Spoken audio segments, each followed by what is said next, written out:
Hello and welcome back to Effluvium.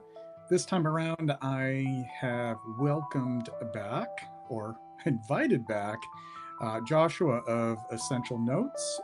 You may recall, for those of you who have been loyal viewers of Effluvium, that he had joined me for the first season. And this is going quite a while back, maybe about October of 2022. So he's back to have a discussion one-on-one with me. We're going to be starting off with a topic that I know that we have explored here before, the concept of being an influencer. And for this particular discussion, we're going to really take a look at what does it mean to have a presence on social media at all as a fragrance enthusiast. Does it really need to be clearly defined? And if so, what kind of definition would that be? Is it enough to just be an enthusiast who's sharing their appreciation of fragrance and their passion for it and their thoughts and emotions that derive from it? Or can we be deceived into thinking that those who may have another motive um, are presenting themselves as just being a fragrance enthusiast who's just telling their honest opinions and giving their thoughts and encouraging a conversation? Because I think that sometimes the conversations may be limited, especially in so far as wanting there to be an echo chamber, or wanting to avoid certain opinions or beliefs about perfume that may alienate a certain content creator from maybe a brand partnership that they have, or a certain identity that they adhere to their presence as a social media content creator and influencer. And I think some people are okay with that, but maybe some people may feel like they've been somewhat deceived by that. So we're going to talk about those things, and we're just gonna really take a look at what does it mean to be on social media as a fragrance enthusiast at all. So we're going to start off with the first hour with an exploration on that, and then in the second hour we're going to talk about cozy fragrances, comforting fragrances, because at least here in the northern hemisphere, and especially where I am here in the northeast of the United States and New England, it is getting colder. Winter is approaching. So many of us will gravitate to those fragrances that feel cozy, maybe give you that sense of hygge, Hygge. So we'll be talking about that and sharing our picks for that. Before we bring Joshua into the fold, I'm going to take a look at the chat here. And we have Will. Hello, Will. I will be filling your samples. I'm going to try to start doing that tomorrow. I'll be getting those to you soon. Thank you as always, and thank you for tuning in. We have 7 people who are tuned in at the moment. If you haven't already done so, please hit the like button. So far, we have 5 likes for the Effluvium live stream. And don't be afraid to say hello or share your scent of the day, or if you have any questions that you'd like to add regarding the discussions that we're going to be having for this installment, just pop into the chat.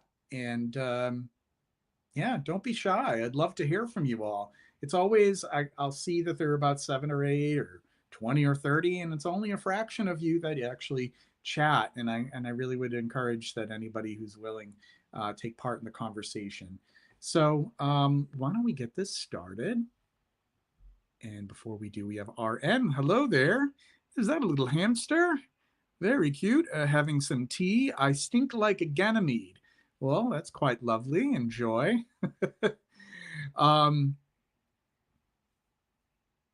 And Will says, speaking of cozy, scent of the day is Guerlain Fève Gourmand. Very nice. Okay, why don't we get things started? I'm going to bring in Joshua to the stream. Hello there, my friend. Hey, how's it going, man? It's going okay. It's been a while since I've had you.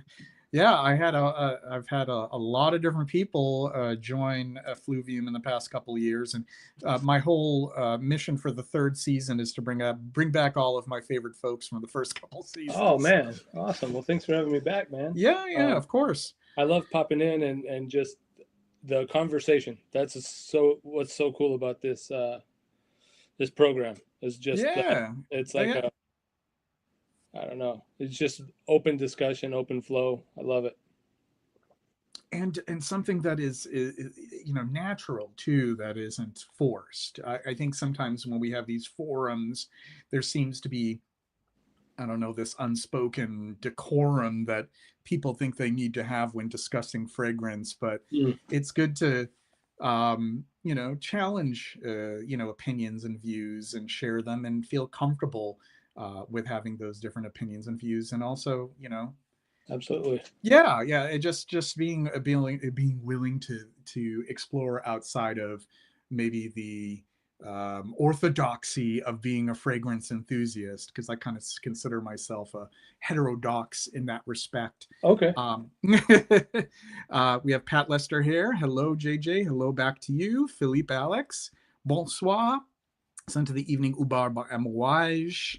Very nice. So, Josh, we were talking about some topics of discussion, and you mentioned the concept of just being a fragrance enthusiast rather than all this pressure to be something more than that, to be like a content creator and collaborator I and mean, yeah, I think yeah, you asked me like do you have any is there anything on your mind or whatever? And I know Nick Scent Remix on Instagram started these discussions about this. And I had to comment and I'm like, dude, I don't know what I am.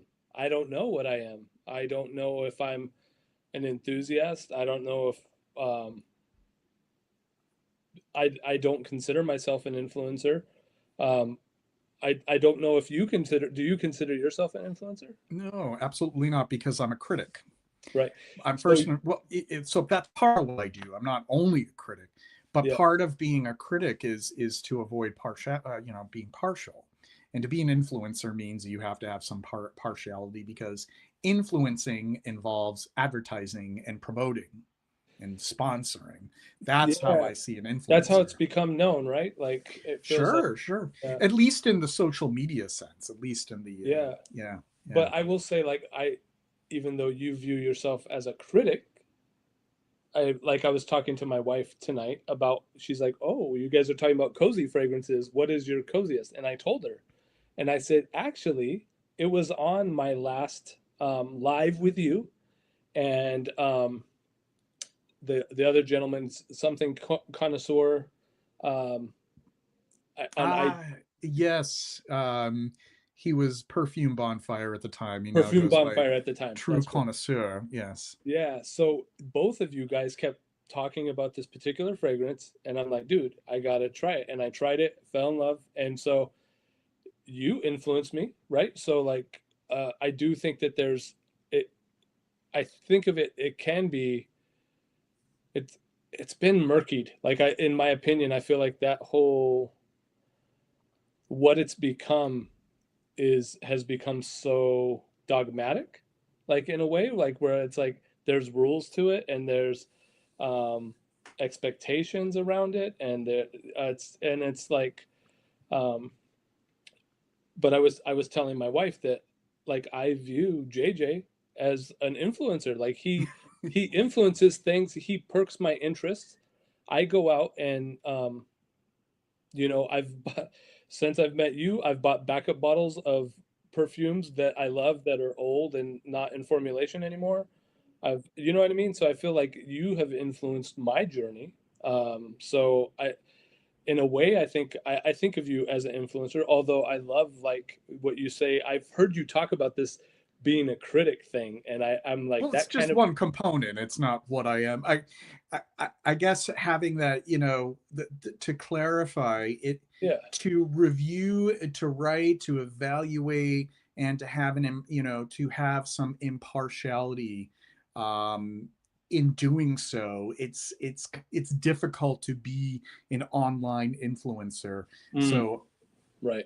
but I do think that we can be an influence to each other as enthusiasts, though being influential or inspiring others, which I think is different. Right. But I'm really charmed by that. If I do that for anyone, because it's more authentic, because I don't have anybody telling me to influence anyone to buy Right. any sort of brand or any sort of release. It's my own decision with my own money. And then if there's ever a case where I get to know a brand owner, which is pretty much the only time this ever happens, and if they offer me a bottle as a gift, then I make sure I'm 100% transparent about that, because it would just seem to be dishonest for me to say that I didn't, like that I didn't just discover a particular release and purchase it with my own money. I think that I have an obligation to tell people that, but that's few and far Yeah. between, Yeah. because that's just out of getting to know somebody personally. If anybody, like if a brand ever reaches out to me and asks if I want to do a partnership, I just tell them, um, respectfully, that isn't what I'm doing this for. I don't want to have that kind of, and I don't need that kind of income anyways. I always say Yeah. that. It's like, this is just my hobby. Right. Yeah. So, but I think that it's okay for you to to identify yourself as an enthusiast who Yeah. just wants to make content just to connect with people and not for any other agenda. Yeah. So, if yeah, I would love to be dissected a little bit and and put into a box in a way. So I do have brands that reach out to me, and I let them know, like, I only share about the things that I love. Like, I don't want to crap on anyone's art, in a way. Um, and to be honest, being an enthusiast, like, I share about what I'm enthusiastic about. Um, so like when you it turned me on to the perfume I'll share later. Um, dude, I got stoked about it. You know what I mean? And like I post about it quite a bit. You know what I mean? Because and I don't care that I post about it quite a bit. It's because I like it. But so I let people know, look, I'm not gonna post. I had this one brand that reached out to me. They're like, I need you to have a post. I need you to have a story, and they came to me with all this stuff. And so I've just gotten to the point where I'm like, if I work with you, you can send me a discovery set, and I would love a bottle of choice afterwards. If that's cool. And then, but I'm just gonna talk about what I love, and then Right. sometimes that sucks because I have to contact them and be like, nothing really touched my heart, like. But that's how I operate. So I don't even know. I mean, in a way, I guess I dabble. I dabble in the influencing, but I definitely because I try to operate with a lot of integrity and be transparent. Um, I think I come to it very much like you, but I set up. I'm like, if you're gonna work with me, this is what it looks like. You're either for it or against it. So I don't know. I don't know. I'm confused about who I am in this realm of perfume, aside from loving it. You know what I mean? Well, I think the only person that needs to decide whether you need to be defined is yourself. If Right. it's useful or advantageous for you to have to define what you do, Right. because there's plenty of people like you who are doing things similarly. And I don't think that you could be dabbling with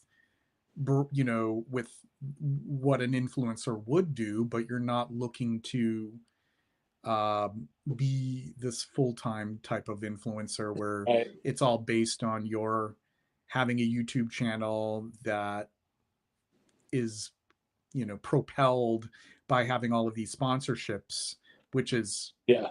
That is not me. right, and that is some people.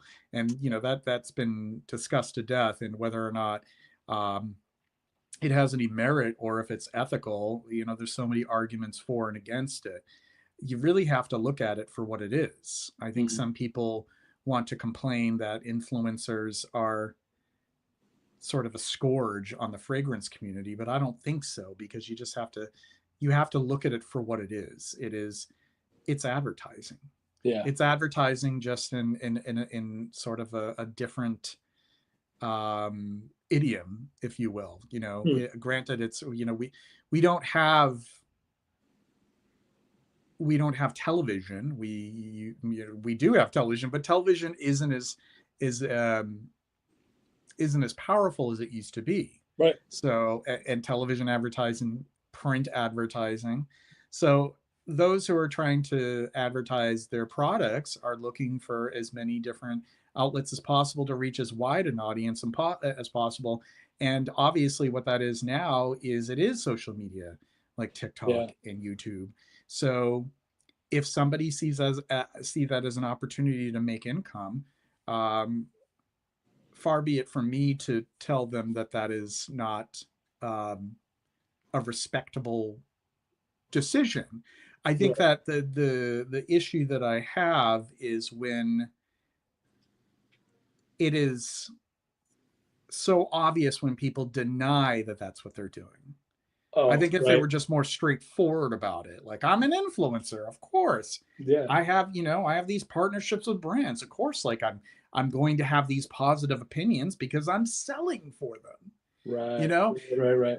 and if an influencer is trying to pull themselves as an authentic reviewer, then I think people can often see through that and call bullshit, Right. and I think that happens a lot, and I think that's where it is a valid complaint. Yeah. What do you think of that?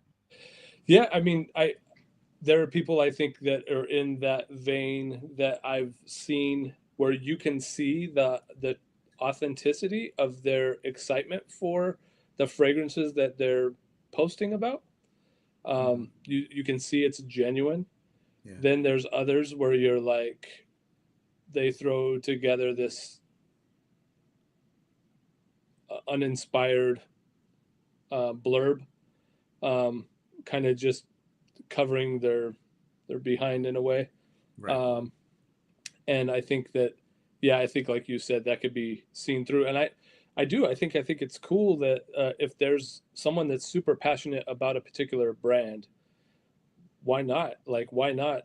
If that's where your heart is, and you can, Right. and you feel like you know, there are brands I absolutely love. They don't give me crap. Like, I'll mention Olympic orchids. I love Olympic orchids.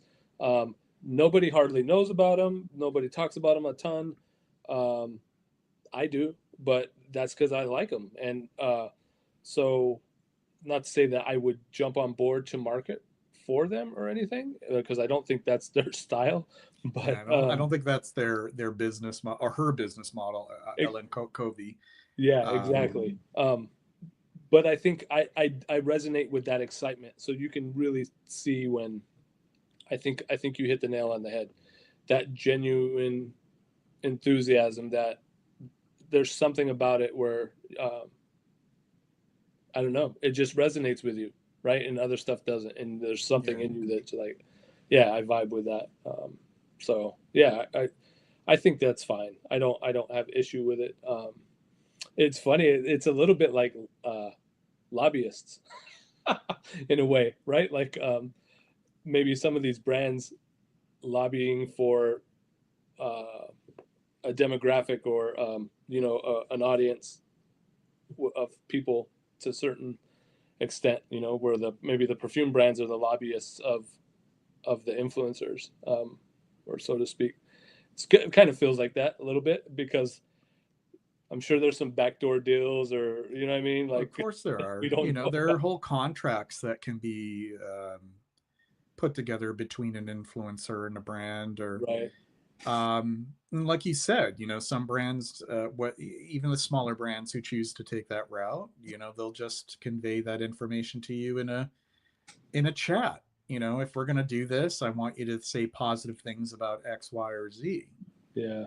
And then it's up to you to decide if you want to do that. And there's going to be a lot of people, upstarts, who have their eye on the possibility of being an influencer with followers and subscribers and clout. And they're more than willing to take what they can get to start off with. Right. So that could be, those particular lobbyists, as you say, could be the smaller brands who are trying to reach out to those smaller influencer, smaller content creators. Yeah. And then larger brands and they may have their own criteria for this, but they'll see how many people follow or subscribe to that person to decide that Right. they have enough of an audience that that particular brand can reach out to, or that brand can connect to and possibly sell units as a result of it, with the Yeah. vehicle being that influencer. Yeah. But the thing is it's for a fragrance enthusiast who doesn't really put a lot of value onto that, we certainly know that that isn't really necessarily an indicator of somebody's knowledge or critical ability to review and discuss and really flesh out their analysis of a fragrance. But some people just don't want that. They don't Yeah. really want it. They just want somebody to say how long does it last, basic knowledge of the notes or accords and the fragrance families, and then all the other sort of criteria, because that's just how that's their idiom for fragrance. That's how their relationship to it. that's Yeah. that's what matters to them. Yeah. I mean, some customers are just about whatever's being hyped at the time, to be honest. Yeah, totally. You know, Totally. they could care less how much it costs, who's making it, like the ingredients involved. I think it's just like if it's getting talked about, oh, I need that, you know. So um, I find that pretty interesting. Yeah, yeah. um, We have 16 people who are currently tuned in. If you haven't already done so, please be sure to hit the like button. Let's try to get to 20 likes. Um, I think it's funny though. It's a bit disingenuous when certain people who are the true fragrance enthusiasts, though, they frame it as though it's inherently unethical. And I don't necessarily think that it is. I think that it's all a matter of how a particular influencer does what they do. And like yeah, I said, if they're trying to convince their audience that they have these are their own views, their own opinions, their own thoughts.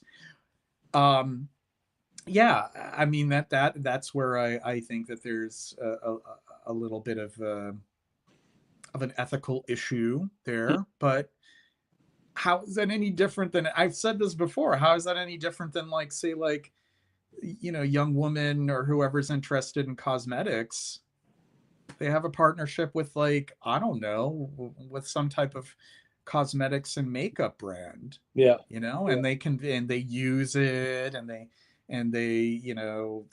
they're pretty much promoting that particular brand.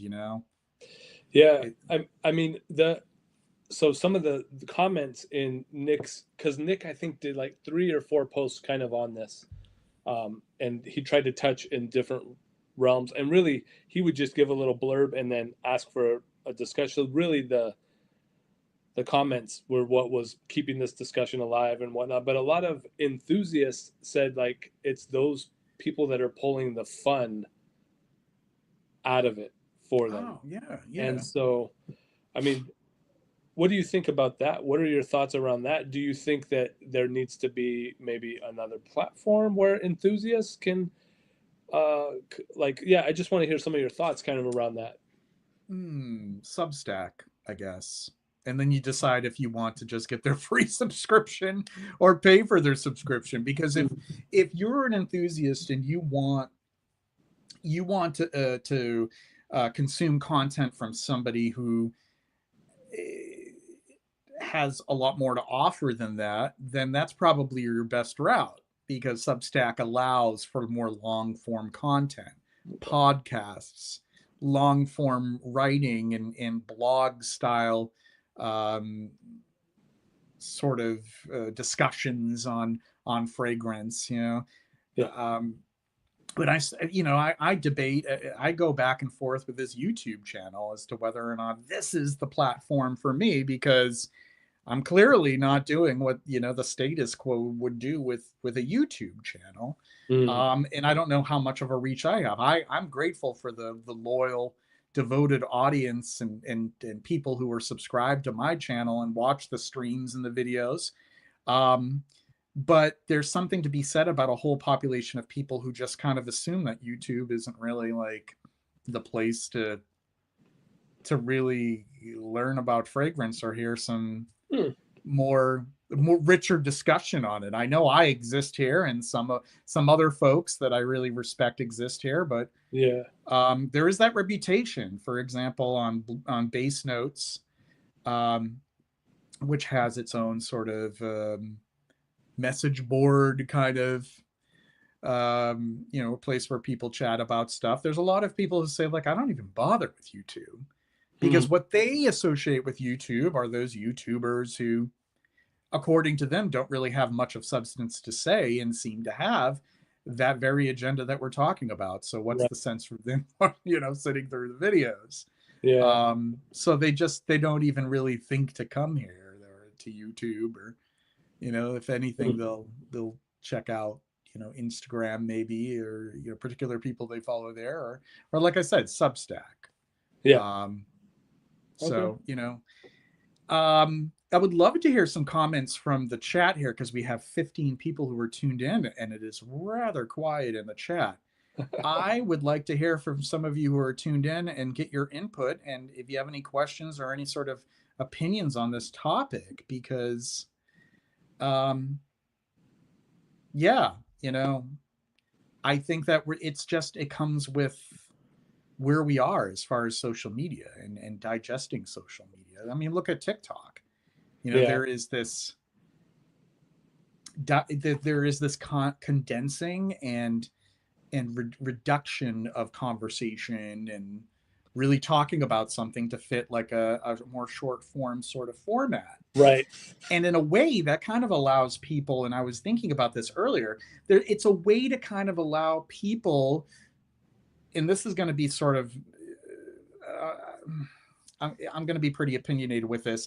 There is a way for people to tailor their content and be very curated and very specific in a way that makes them seem as though they have a certain expertise and knowledge that maybe they do and maybe they don't.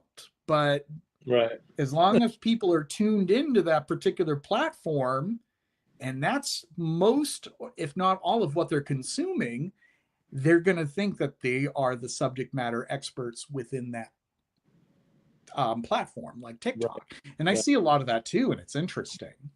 Um, and for somebody who may have been a fragrance enthusiast for a long time, can kind of scratch their head like, what, not necessarily, you're not really factual in everything that you're saying, but Right. they're respected and regarded because they know that, and how to work that Yeah. the algorithm, they know how to operate that engine, Yeah. It's so very to speak. almost manicured content.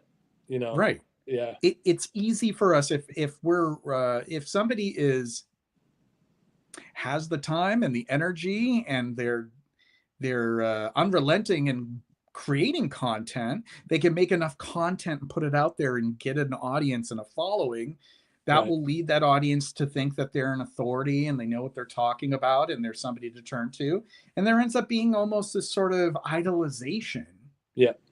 And Yeah. it's interesting, really But there, I interesting. mean, ironically enough, that is to some extent an authority for those people that follow them and watch them, right? Like, so, Right. Because they decide that that platform is where they're going to get the voices yeah, that they want to yep, hear.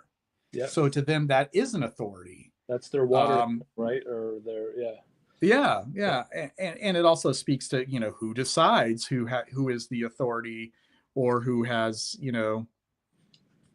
who is the more authentic fragrance enthusiast. I mean, that's subjective too.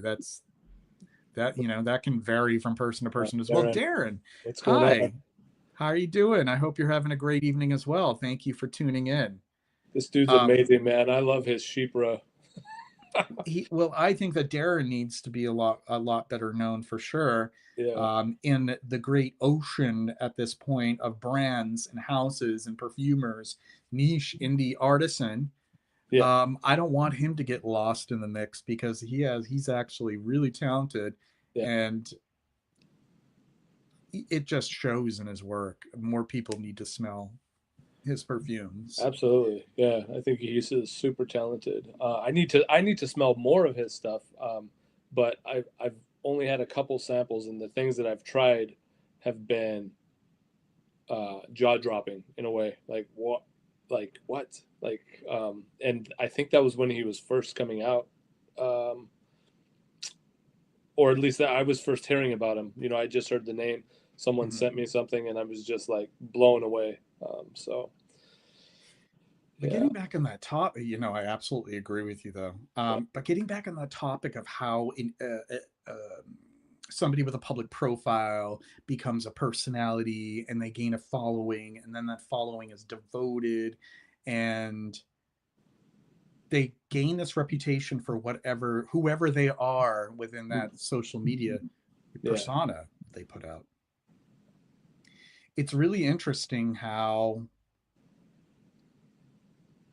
things can pan out. I remember during my last live stream, I mentioned the tweets of a certain person who I might as well mention their name at this point. It's not their real name, but it was their sort of their alias, Scout Dixon West. And okay, that's an interesting case study because she developed a following on TikTok, and she was known as sort of the edgy, sort of dark humored, charismatic, um, sort of maven of perfumes that were off the beaten path, that weren't really your usual. She wasn't your usual kind of like TikTok influencer at all. And she gained a yeah, lot of following.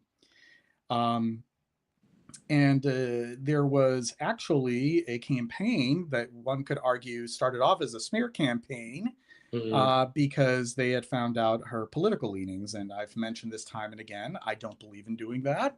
I don't believe in canceling people for their yeah, political. It's just that's reducing people, that's flattening people to their beliefs.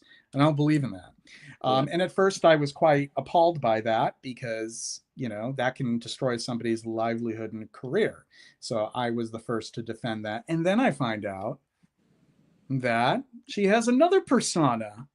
So she had a persona on TikTok, but she also had a persona on Twitter oh, and okay. X, I didn't know that. where she had shared rather disturbing, and even in her own words, unhinged tweets. Where she and I read some of these at the beginning of the last live stream, where she said something to the effect of, these people with COVID need to die and get over with it. I need to want to get on with my life. And saying offensive things about Asian people and throwing around the FAGGOT word, even though she was bisexual, and so on and so forth. Wow. So, this is the thing that is, yeah, I know. So, that's where I had a moral dilemma on my hands, because I'm like, okay, well, I would have defended her if it was just for the fact that she followed some right-leaning content creators or something. Right. Okay, well, if you don't feel comfortable with it, just, you know, you don't go on a witch hunt over that person. But there's something to be said about personal responsibility as a public figure. Right. Right. And if you have something, and this is something that I think a lot of content creators, whether in the perfume world, you got to be careful about what you say and where you say it, because it's a reflection.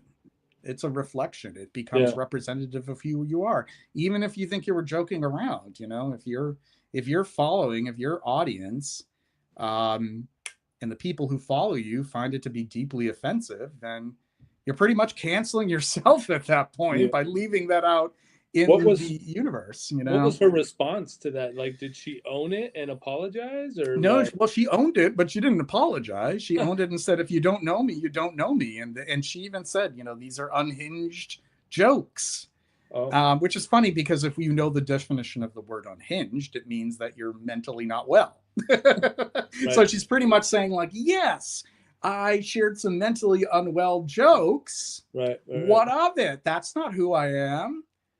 And pretty much just doubled down on it. Like, if you don't like it, scram. And she was willing to lose a great a great amount of her following, who Wow. may or Crazy. yeah.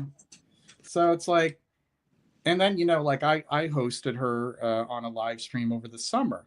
So if we talk about authenticity and being a, you know, a content creator or Yeah. enthusiast, it's sort of like a cautionary tale, you Right, know. exactly. Wow, that's ironic, man. That's so Right. So, you know, like, and this is one thing that I said because I defend free speech as well, which apparently to some people is a controversial topic, even though that's our First Amendment here in our country. And I said that I would defend her right to exercise her free speech, even if it's free speech like that.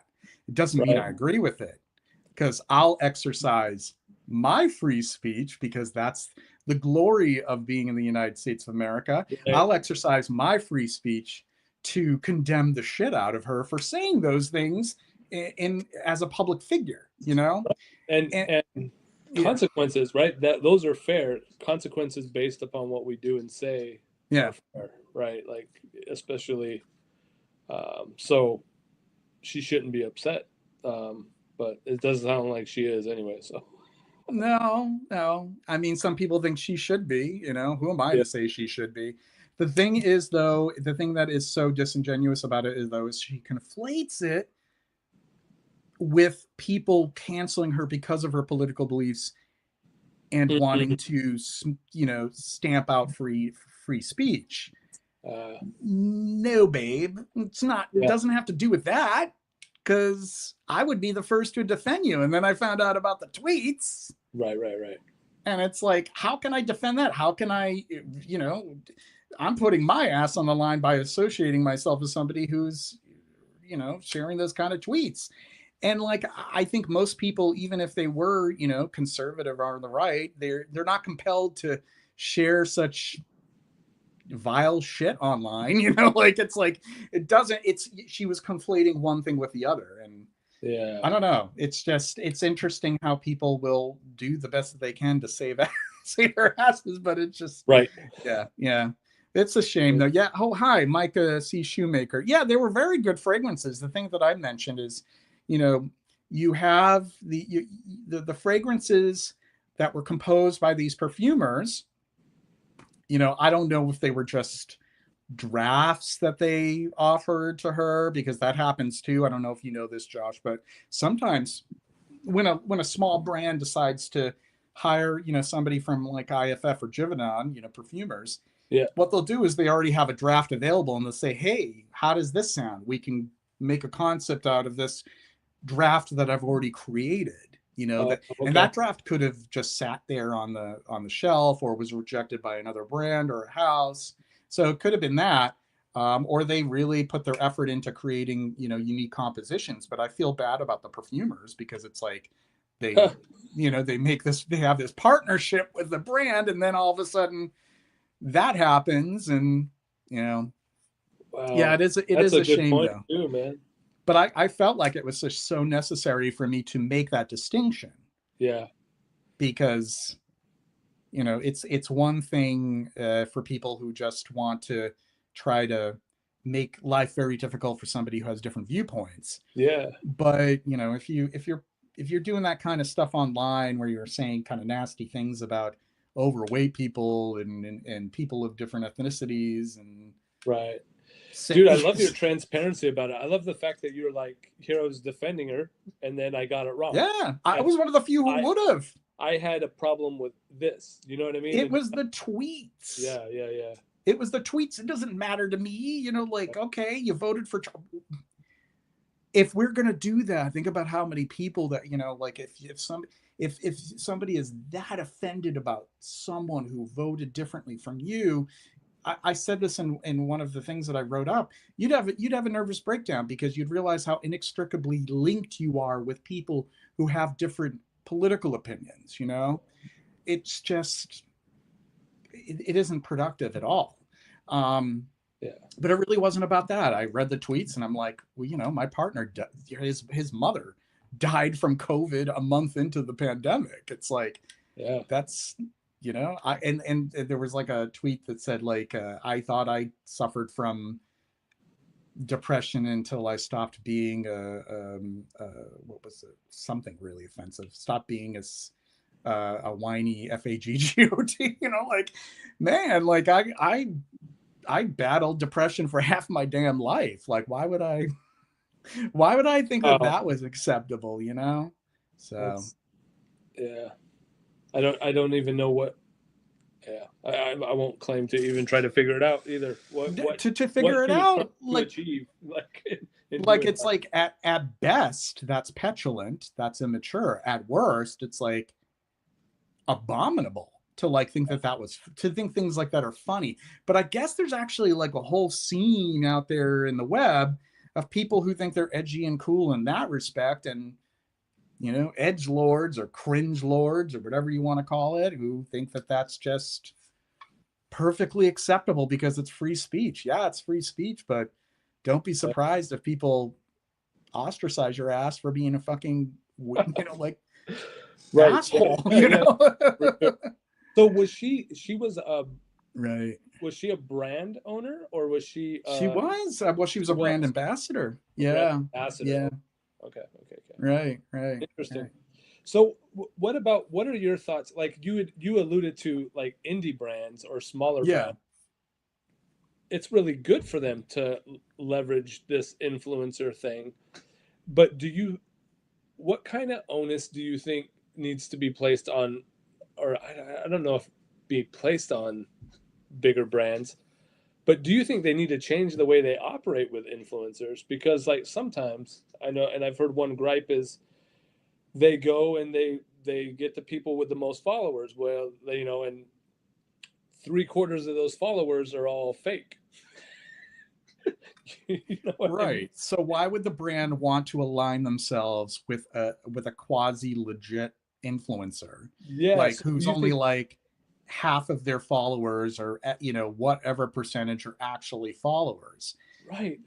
I think that falls on them not to do enough research, because I think if you are cognizant enough, you probably could figure that out.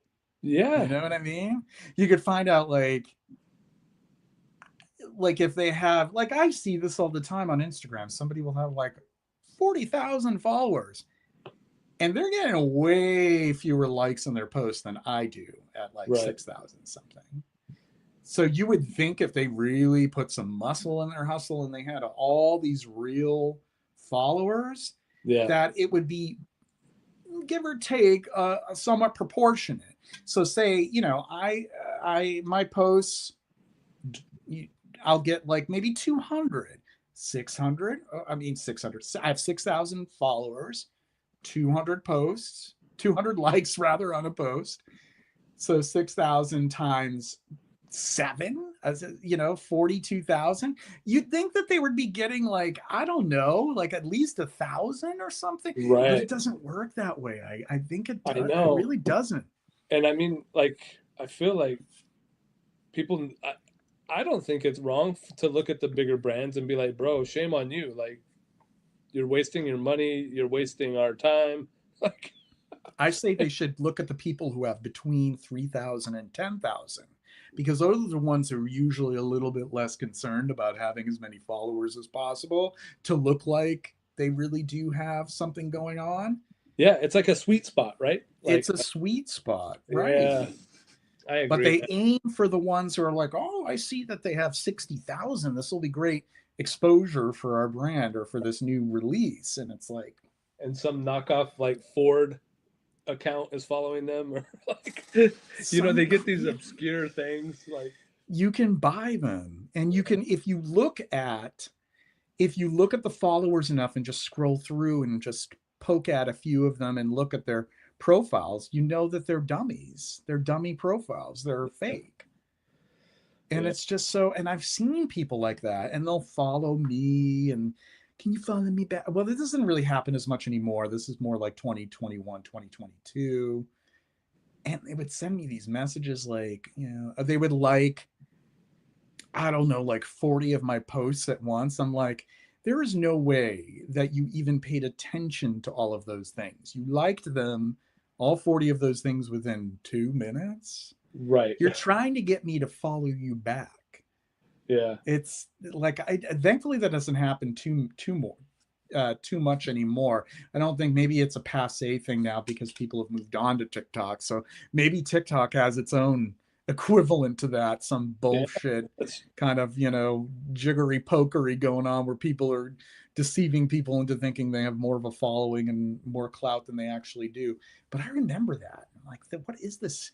What is this deranged crap going on? Like, and then they're like, "Will you follow me back?" I'm like, yeah, "No, I don't want to see a bunch of fucking Kajal and jerk jerk off, whatever those brands are, over and over. I don't want it in my feet. We don't have the same perfume taste. right.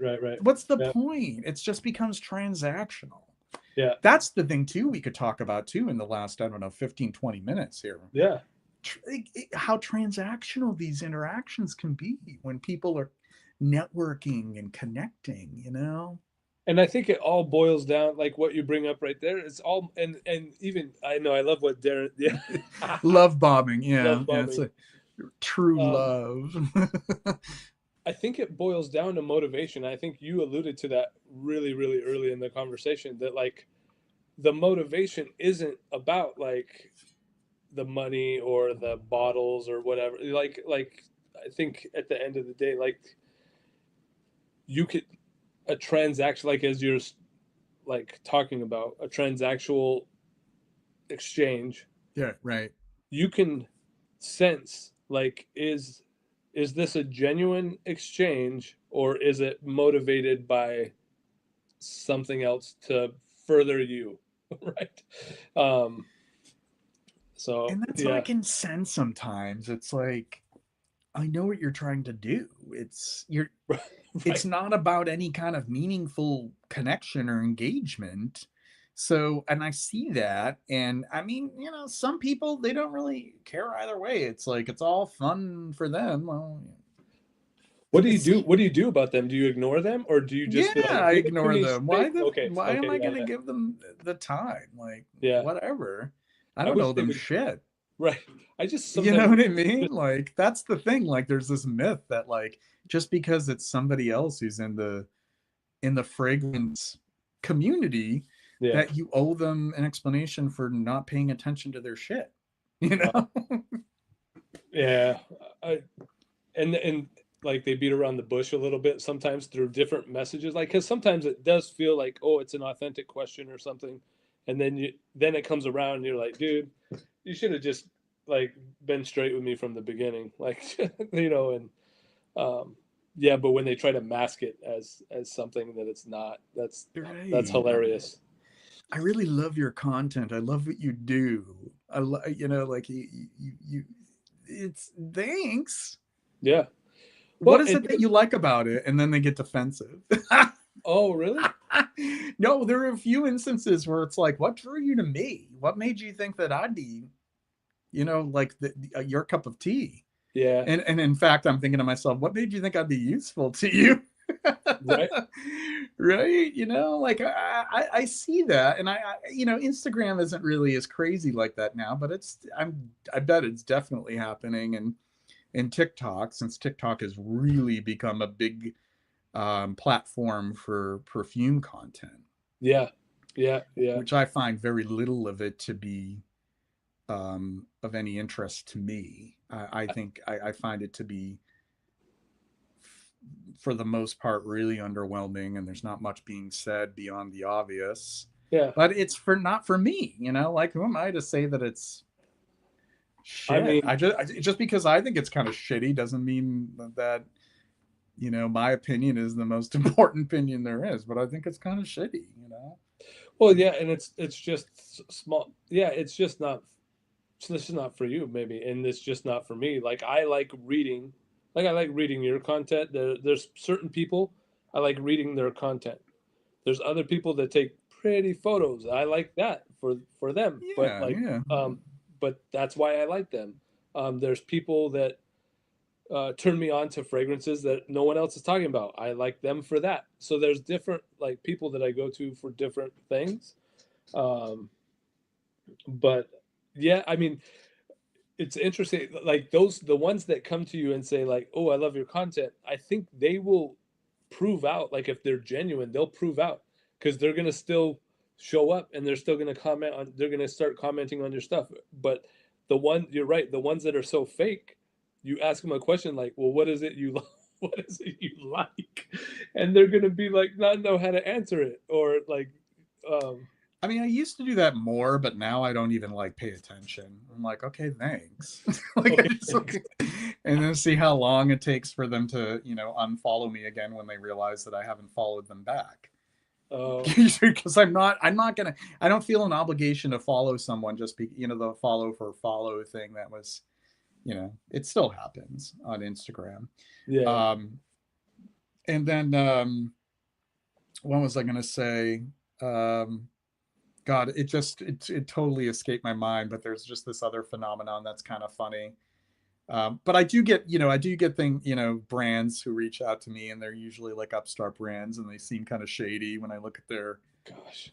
their Instagram page, and it's like, you just came out of nowhere with this shit. Like, what? Some of them, I think that they're venture capital brands. Somebody Yeah. who's very wealthy wants to try to make an extra buck doing a so-called niche line, Yeah. and they're just looking for people to promote it. And then others just seem kind of just sketchy. Have you seen those where it's like, Oh man. So I still have, I'll show you, but it's funny because I had such a horrible experience with this brand. I don't even care. I don't ever do this. oh, you can be transparent here. This is Oh, this is a safe I space. know, but normally I just keep my mouth shut. But I saw you do a live with someone on this brand. No, you did. Oh. Dude, What that the was my ever worst loving fuck that was was that my all worst about? experience, bro, ever. What the hell was that? So Like, I had COVID when like he sent that, and I was like, oh, I can do this, this, and this, and then I had COVID, and he kept contacting me like, dude, when are you gonna post? I go, well, first of all, I didn't say that I was gonna like do a post on one of the fragrances or anything. So let's backtrack. This is what I committed to. I But he, can't even spell. I'm trying to give the name for the chat, and I don't even know if I have it oh spelled correctly. Woodisue? yeah, I'll drop it. Woodisue? It's That's going on like 3 years ago now, but that was a trip. That was yeah.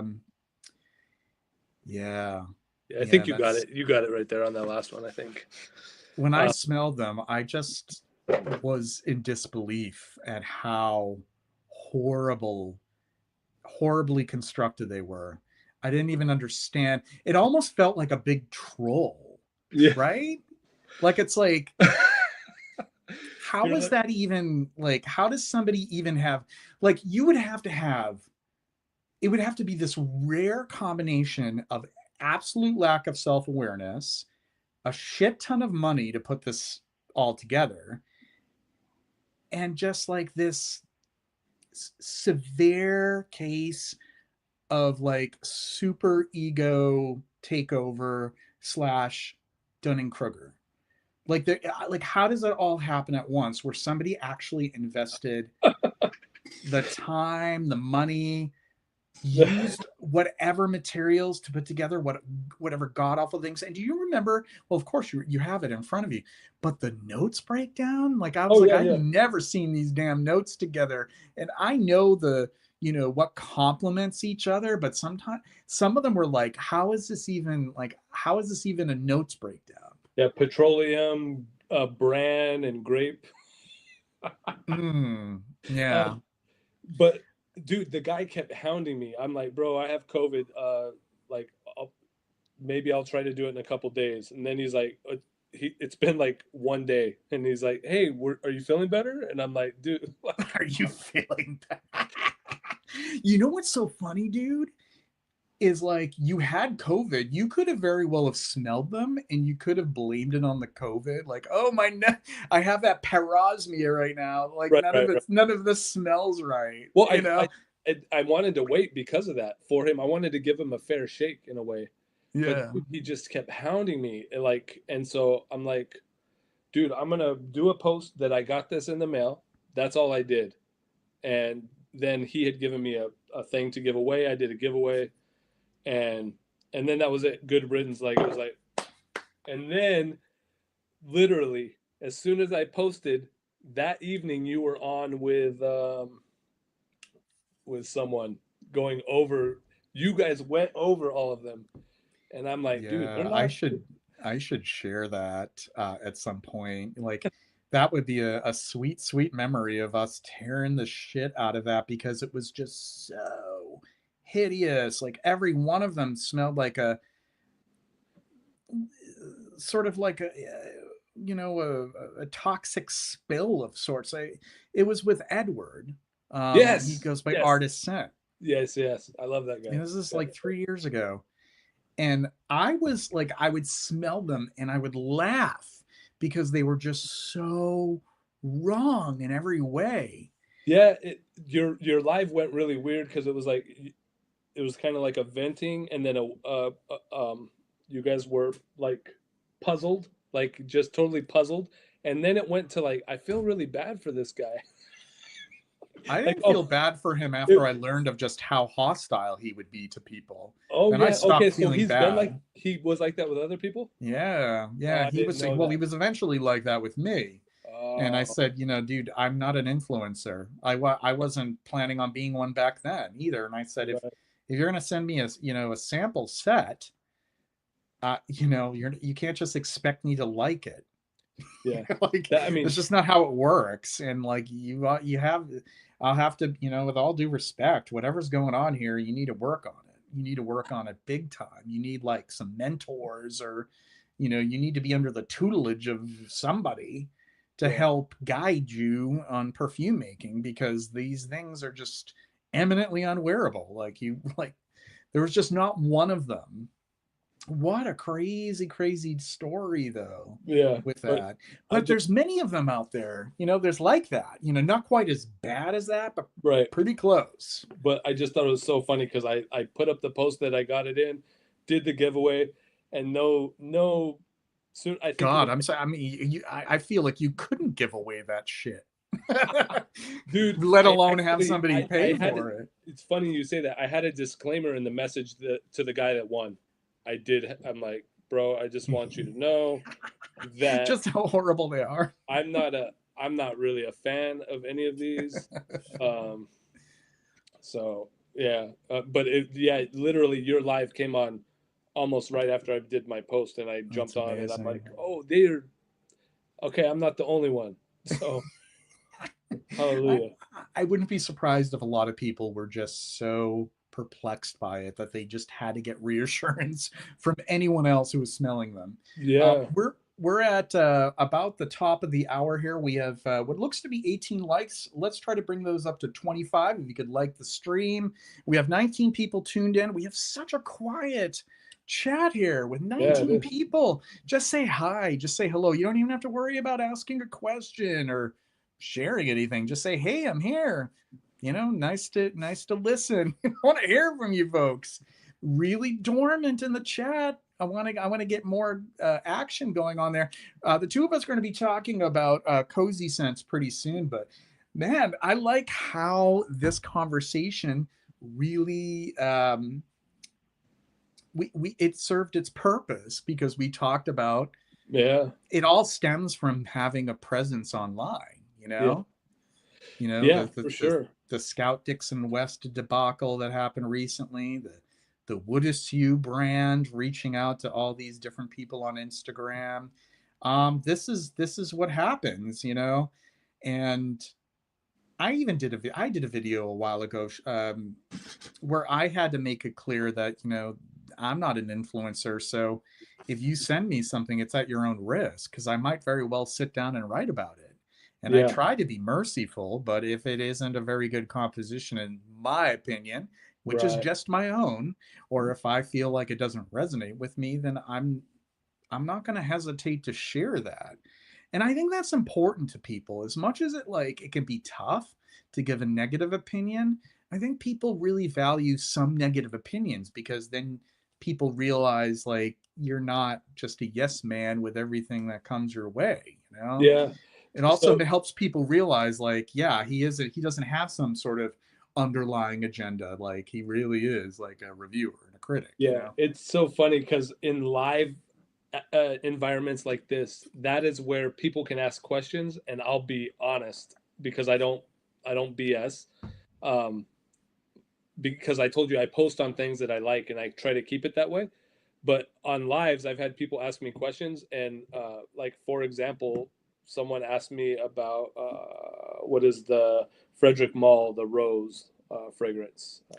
Portrait of a Lady is the Yeah, most popular one. that's the one. Yeah, and so I can't stand that one, and I'm one of the few.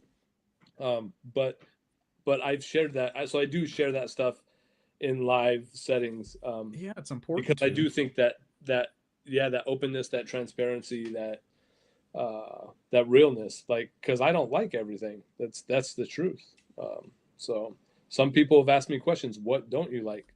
I don't like lipsticky fragrances. That's one thing that I struggle with on my skin.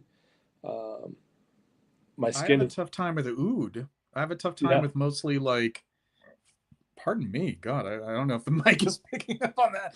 Just a little bit of a.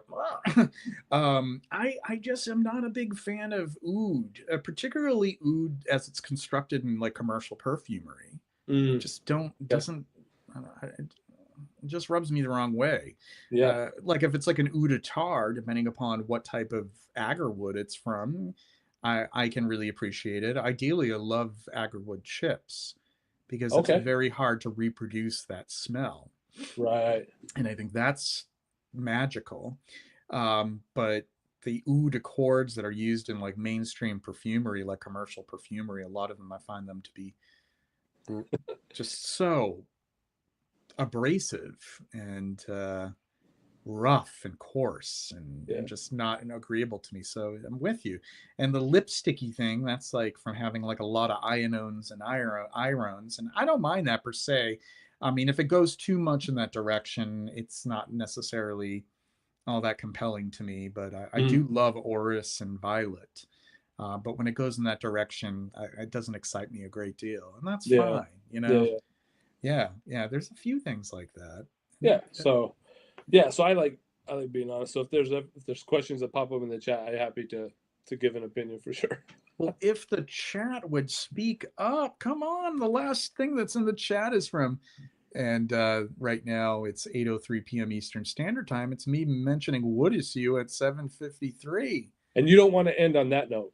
No, definitely not, because that's a really sour note to end on. Let me tell you. Well, we're into the second hour now. Why don't we just talk about our cozy fragrances? Yeah, And man. maybe this will motivate people to speak up because I'll Yeah. have some questions for people who are tuned in right now. So, cozy fragrances, comforting fragrances for the people who are tuned in right now. What are some notes or accords or perfume families or you name it, that you associate with cozy? And while I wait for people to respond to that question, we have a comment from Tom. Hey guys, enjoying the content, and no, I don't want anything in return. Just keep me laughing. Really appreciate that, Tom. Great to have you here. Thanks, Tom. Um, Coziness. What Uh, keeps you cozy? What makes you feel good? Well, we're not going to wait for them though. We'll have somebody chime in. Ooh, Amber's Musks. That's from our friend Micah here. yeah. Amber's and I remember at Micah. I remember when you'd be in the chat for Dan Naughton, Mr. Smelly, and he would screw up your name, Misha. You remember that, my friend? And I would try to correct him. Good to have you here, Micah. Yeah, Ambers and Musk. Well, I have a few of those here. Yeah. Josh, why don't you start off with sharing your first one? We'll toggle back and forth. Okay. Yeah. I mean, well, since you ambers were brought up, I'll go ahead and I'll run with that. So I really love this. So I only keep about I'm like gonna a zoom very in so people can see the yeah. bottle. So you're gonna be There you go. in full It's called view. Amber Destin, and it's by Anka Kus, and that's a brand out of Australia. Um, the perfumer, his name is Ali Erkekli, and if you guys are familiar with a brand called Fortin Manley, he was the Oh man yes. uh, back in the day. So um, Yeah, this it's so I only keep about like for amber fragrances, I only keep uh 3 amber fragrances in my collection, and that's kind of my thing. I want to rotate those, um, and I guess just in case, like I keep my top 3, and then I'll rotate them based on if I smell a new amber I want to get in or whatever. But I'm going to share some of the notes on this one just so we Sure. let's see. Oh no. Have you heard of this brand? I actually have not. You're enlightening me on this Oh, okay. brand. Yeah, so on Fragrantica, it gives there's that's what I love about this one. So it's benzoin, amber, vanilla, bay leaf, labdanum, coriander, sandalwood, and angelica. And I love the use of bay leaf in it. I thought Mm. that was a It's funny that you mentioned bay leaf because I have a fragrance next to me. That's where the most prominent note. Yeah, really, lovely. Yeah. yeah. I actually have another one with bay leaf too. So yeah, maybe that's kind of why I chose a couple ambers, but that was my probably the one I like the most, and it's because of that unique touch of bay leaf mixed with the coriander. I feel like it does a beautiful job. It's very calming, cozy. It makes me think of this time of year, heading into like from here going into winter. So what sucks is I live in Texas now. I'm not in a place like you where you get seasons. I just get freaking super hot, and then it's just not so hot. That's basically the 2 seasons here. So I lived. I think the last time I was on with you, I was out of Montana, and I loved Montana because like um, it's so cold there that fragrances do they act differently in the cold weather than here. Here I'm Yeah. just kind of stuck, and I can't look forward to those seasons here. So it's a little bit of a letdown. But I really love that one. Very nice. Thank you for sharing that one. And I don't have actually everything that I set aside. There are amber bases, but none of them are strictly amber. I guess if we're considering that the retired term Oriental has been replaced with amber, I do have a number of those. Okay. But you did mention benzoin, which is a big part of amber. Yeah, that's true. Yep. And for mine, this is Benjoin Bohème. This is from Diptyque. It's in a new bottle now. And this one I find to be very cozy. I love this beautiful Claquelin bottle, which unfortunately they discontinued this particular bottle. It's in more of a that oval bottle now. But Benjoin Bohème, this was released almost 10 years ago. And it is a beautiful, as you can imagine from the name, or you could surmise from the name Benjoin Bohème. It is a benzoin fragrance, and it's woody and resinous, and it has Yeah. that leathery, earthy sweetness of the benzoin with some patchouli. And this also has angelica, and angelica root in particular seems to have this great synergy with amber accords because it's a sort of a peppery, musky, earthy element to it itself. So you often find that it is used in these ambery accords. Beautiful, beautiful stuff. There's a lot of sandalwood in it as well, some styrax in it. So it has.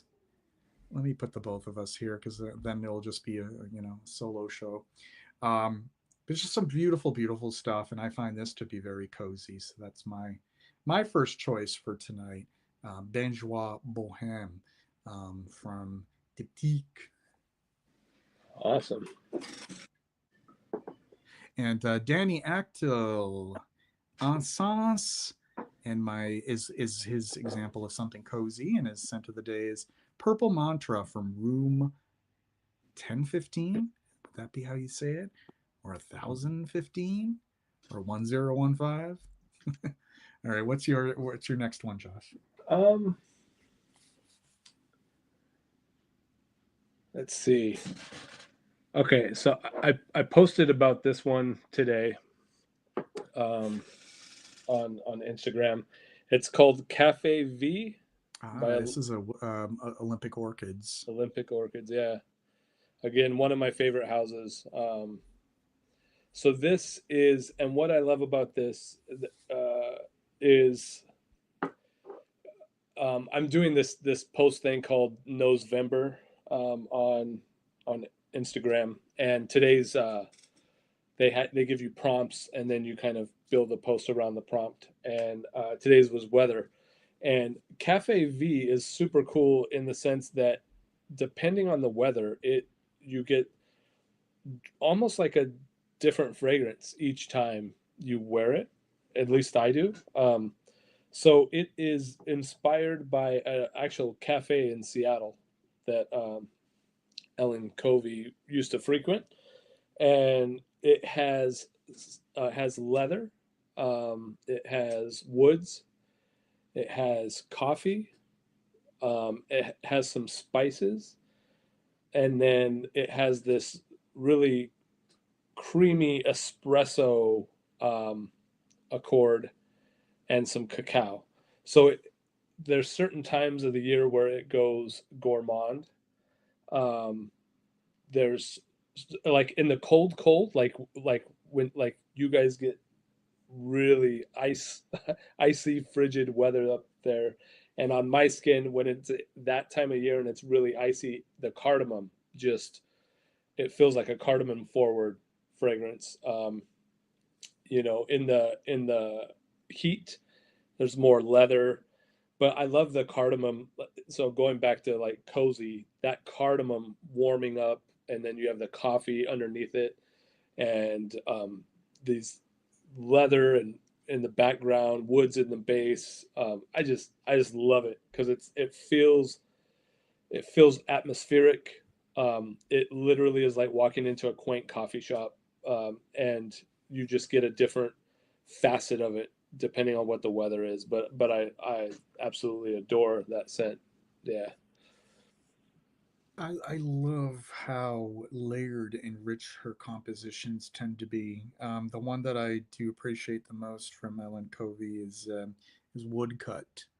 I think that's a great one of the greatest woody scents that I've ever smelled, and I never really imagined that I would choose like an indie perfumer for that, but she just really nails it. yeah. She nails that plank of A, wood. a little bit on that fragrance. I don't know if you know this, but I wear that almost. I've missed a couple times, but so I'm a Seattle Seahawks fan, and anytime they play, I wear the woodcut. Like that's my football fragrance. Oh, very cool. Yeah, I love that's my favorite from the brand woodcut. Yeah, yeah, it's awesome stuff. RN here from earlier. You know what comforts me? Sweat. Does Alien smell sweaty? I am ashamed to admit that I am not acquainted with Terry Mugler's Alien. So I can't really give any feedback on that. I know that may come as a surprise because some people think I've smelled everything. I haven't really spent time smelling Alien or Womanity for that matter, which is something that you know, I would expect to probably appreciate because it has that caviar note to it. But yeah, I can't say that Alien is sweaty, but yeah, sweaty smelling stuff can be kind of cozy, especially if you're in sort of an intimate situation with somebody else. And I do like some body odor kind of smelling stuff. But I didn't think to grab any of those for cozy. For some reason, they didn't really. To me, they're more sensuous, which is sort of adjacent, I guess, to cozy, but more It's the next step. platonic, I guess. So, what would be my next one? Oh, so we were talking about bay leaf. So this one is from Méta Parfumia Gantier. It is Bois de Turquie. And this one, I don't know if Bois de Turquie is still in production by Méta Parfumia Gantier, which literally means master perfumer and glove maker. Gantier. Yeah. This is a Jean-Paul Miellage composition. He was one of the house perfumers, and this is the one that's heavy in the bay. And you would almost be mistaken, mistake, or rather mistake this for sort of a bay rum, but it is definitely more complex than a bay rum. It's very resinous. It has a lot of myrrh in it. It starts off with orange and mandarin, and there's an orange blossom, woody iris, like orris root, powdery, incensey. But the main notes that really stand out for me is the bay leaf with that myrrh, and there's this. Uh, I like that the interaction between the two. That's something that I've been exploring a lot, is how certain interactions between different notes, Mm. pairings or trios, if you will, um, create this accord, or and the bay leaf and the myrrh in this I find to be a great combination. So it's Bois de Turkey. These are the older bottles from Meta Parfumerie Gantier. I should just say MPG, just shorten it. Um, and I don't know for certain if Bois de Turkey is still in production or if it smells the same. But I didn't get this. Didn't cost me too much when it was sitting around on eBay. I think it was like maybe $90. Okay. Um, I like the bottles. They Yeah. look the caps look a lot nicer than they really are. They're very garish, sort of plastic, this Okay. plastic gem. But the fragrances from this brand are wonderful. It's for anybody who appreciates some of the stuff from, say, L'Artisan Parfumier or the Tea, or trying to think of some other houses that would be in a similar vein, like a Nicotal, like just very fine niche perfumery before niche turned into kind of what it is now, where you have teenage boys who are flocking to the Sephora counter. That's what niche seems to be nowadays. Um, Serge Lutens too, if you're like a Serge Lutens fan. So, Yeah. Okay. oh, I think a new comic came in here. No, it did. Oh, yes, it did. Fancy bottles. Yes, very Do you nice. do you know a little bit of history around bay rum? The history, I can't recall the exact history of Bay Rum, but I know that it was very popular for a Right. very long time as an aftershave for men. Okay. So that's so funny you brought that up. So this one Yeah, is a I might couple. have read about this at one point, but my brain only stores so much. So No, no. I just was enlighten us and or remind me. no. So I've heard stuff too, but I can't recall 100%. Yeah. So I was kind of I think it had multi uses bay rum back in the day, but it was used a lot. Um, but it's funny you brought that up because literally another Olympic orchids, and this one is called bay rum. Oh, well, there you go. Yeah, now that I'm vaguely recalling, I think Bayrum was sort of like a toy. What do they call it? Like they would call it like a vinegar water or toilet vinegar that it would have like multiple sort of like therapeutic medicinal uses along Yes. with. Yeah. Yeah, that's how Bay Rum started. Yeah. Right.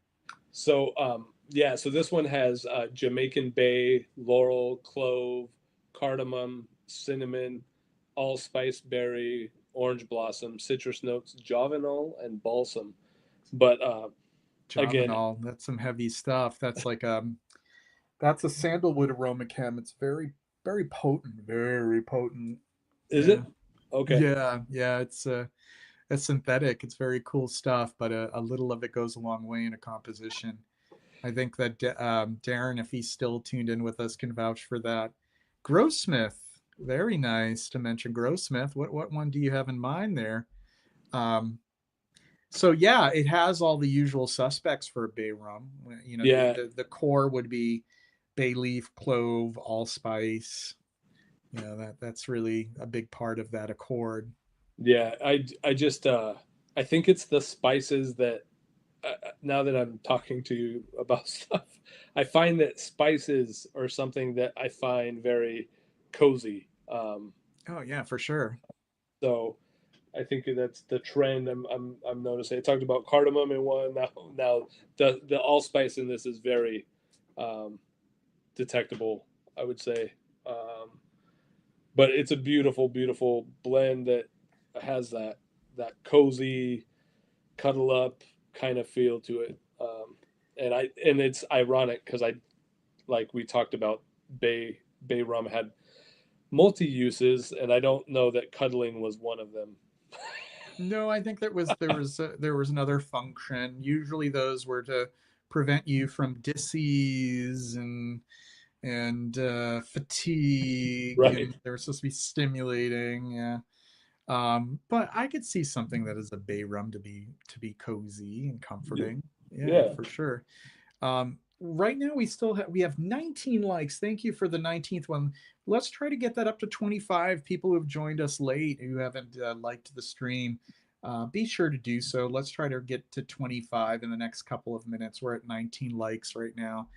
Since we're talking about spice, there's a few of mine that would would qualify as spicy for sure. There's this next one from Diptyque is Olent. Olent.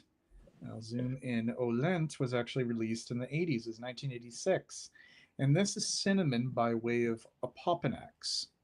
Oh, So there is another one of those pairings where it's like they come together and they join forces, and it's a beautiful harmony between the two of them. It's not the only two notes. There's some clove in here for good yeah. measure, other spices, but really But it's the cinnamon that drives it with that apoponix and the dry down. goodness, that sounds addictive.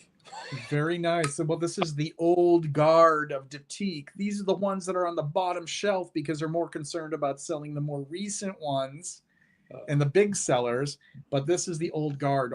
Most of my favorite Diptyques were the first 10 or so that were released from the house. Okay. Starting with I think their first one, Low, which was supposedly released in 1968, if you can believe it, when they were still primarily a candle brand, candle makers. So Low, which you'd like, it's also spice. They have the early fragrances are one. A lot of them are really great spice fragrances. So Low is like very clove forward and Okay. allspice forward. And then the next one was L'Autre. So RN was mentioning sweaty. That's a great sweaty fragrance because it's driven by caraway and coriander and cumin.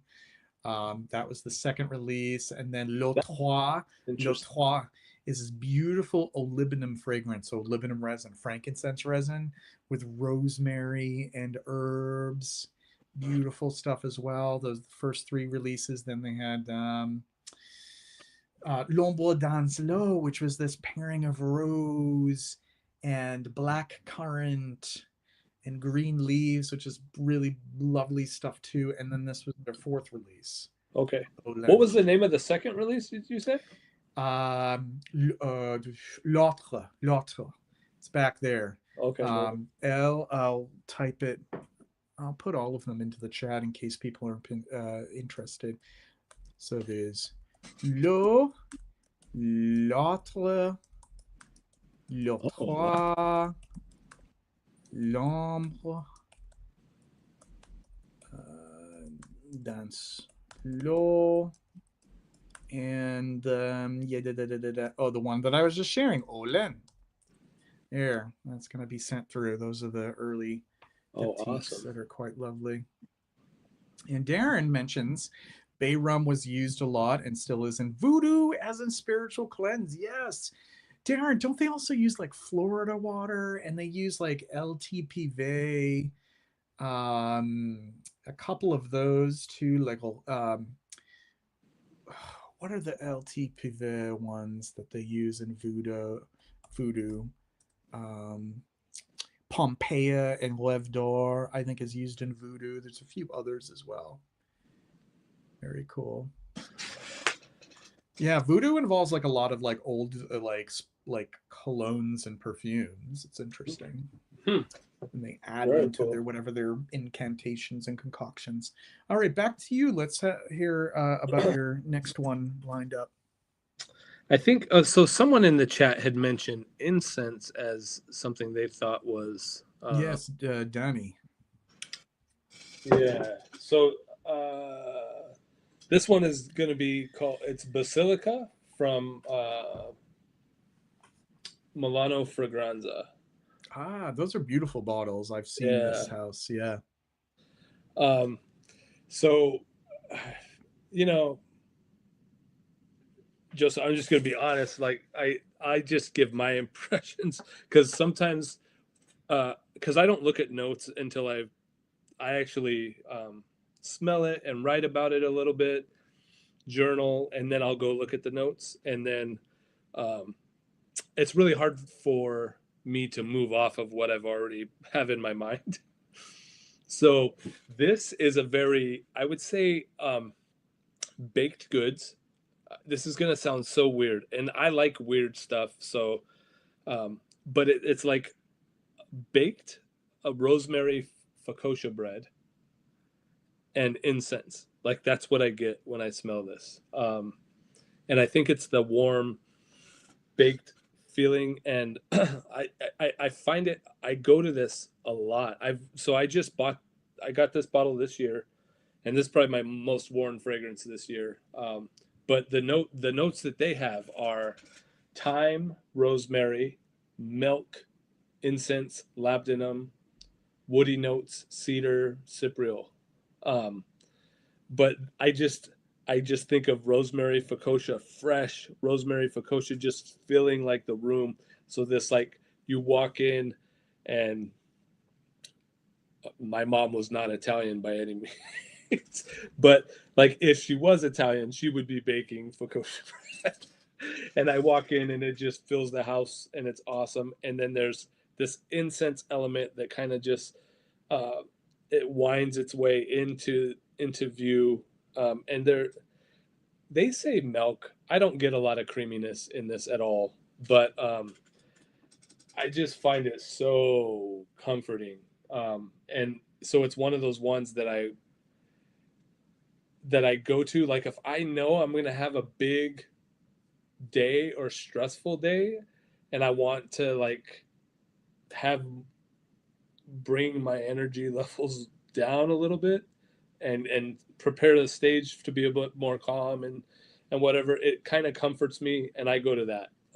So yeah, that as weird as that may sound, I can't get focaccia bread and incense out of my mind, but um, but it does encourage me when I looked at the notes and it said rosemary and incense, so I wasn't too too off. But I do get that fresh bread vibe that I find extremely cozy. Yeah. You have me interested in trying that because that's definitely the kind of left field gourmand that I would appreciate because I don't like gourmands that are excessively dessert like or sugary or maltol heavy or sweet like that. But something like that where you have a little bit of savory with it as well sounds really appetizing. Yeah. Um, Actually, it's funny that you share a another release from that house because the last live stream that I had with my friend John Beeble of January Scent Project, he Oh shared yeah. Panettone from that house, and that sounded really appealing as well because it was not your typical gourmand. You know, it's Okay. yeah, Did he Panettone. talk about that, or did you? He Yeah, did, yeah. he I did. don't own anything. I've Oh, never okay. even sampled anything from the house. No, I actually did sample one thing that I thought was pleasant. I mean, I wasn't floored by it, and it had a mimosa note, which I love like mimosa, but I forgot the exact name of it. Yeah. But I hadn't tried that one or this one that you shared with us, but both of them sound really appealing. We have Jaunty John here.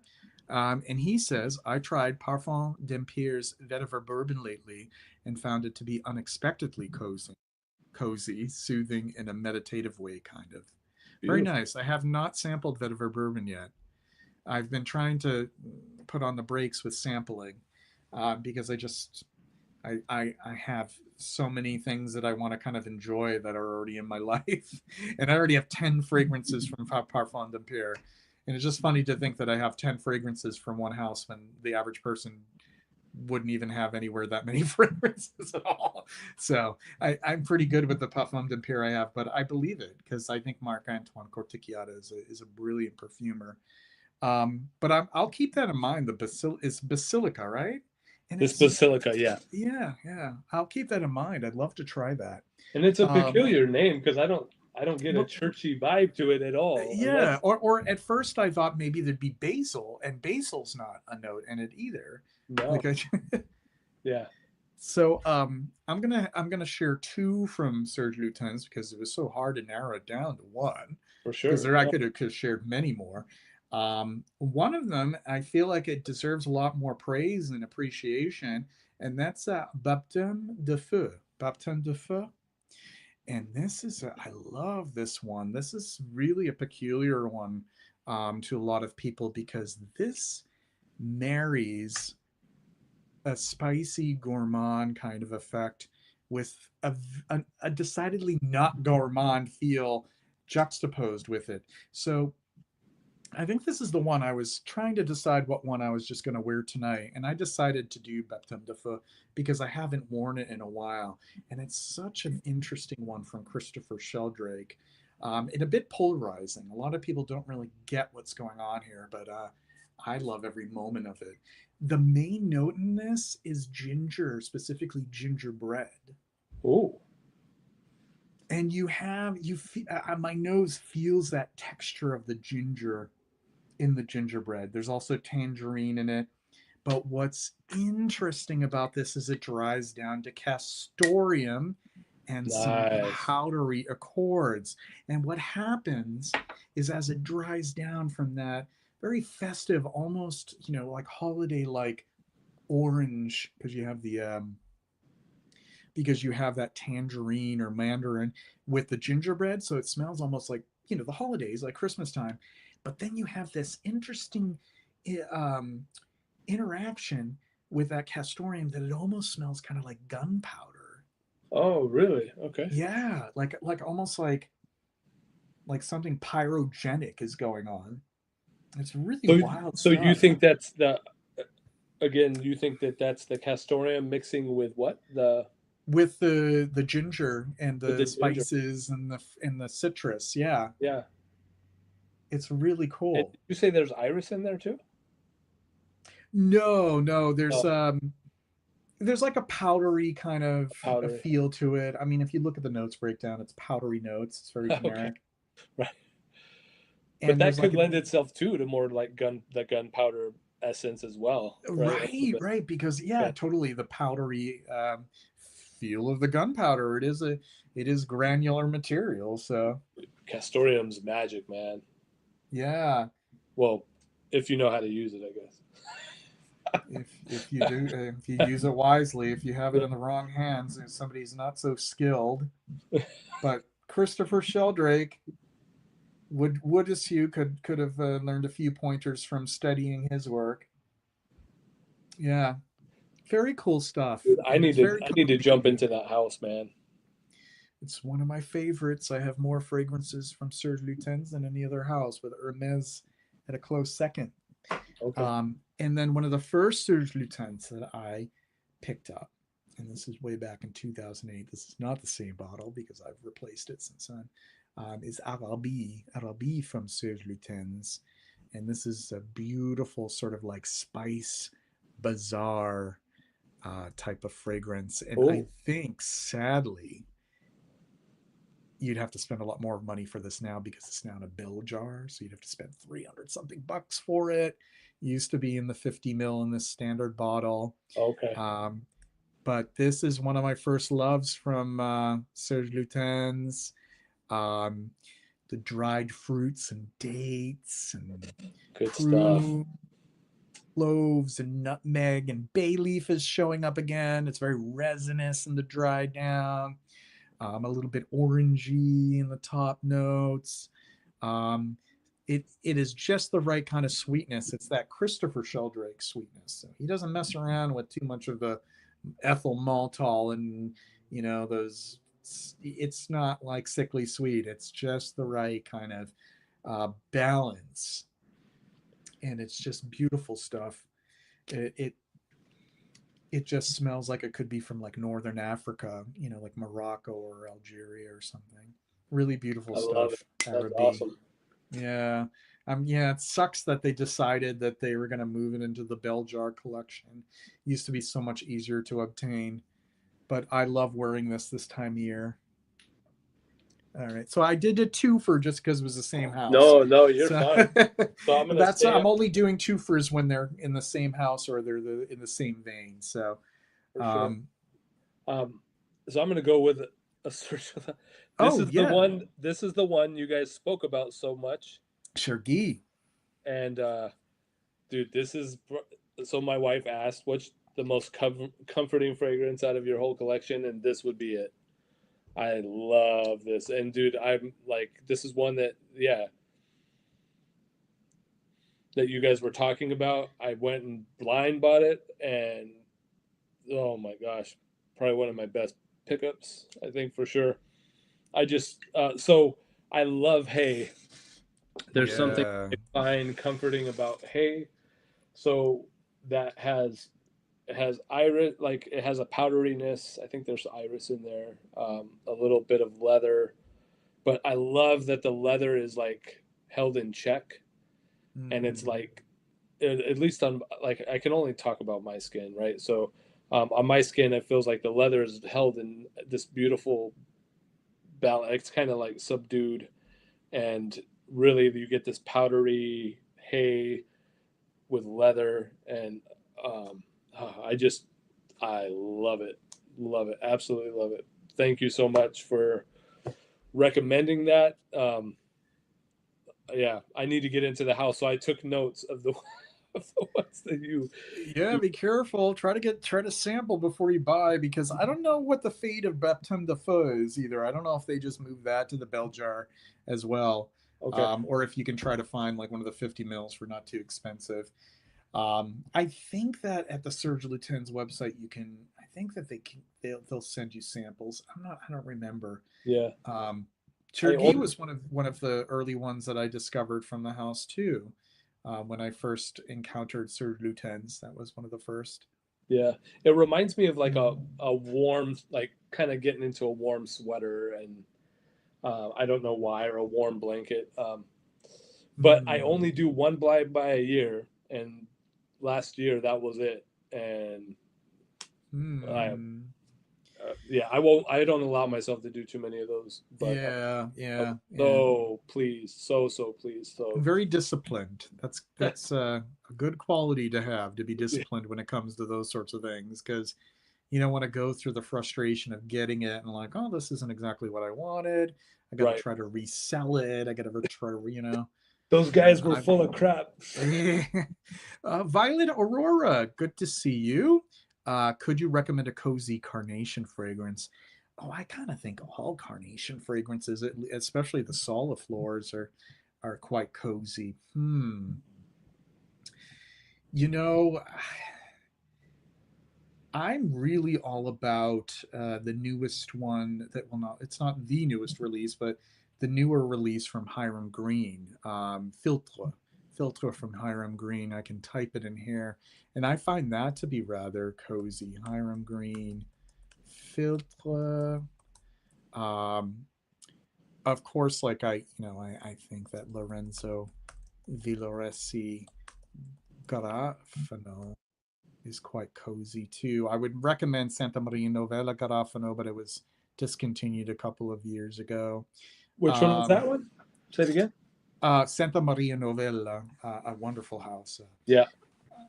They had Garofano, another Oh, carnation soliflor, but they discontinued it a few years ago, a couple of years ago.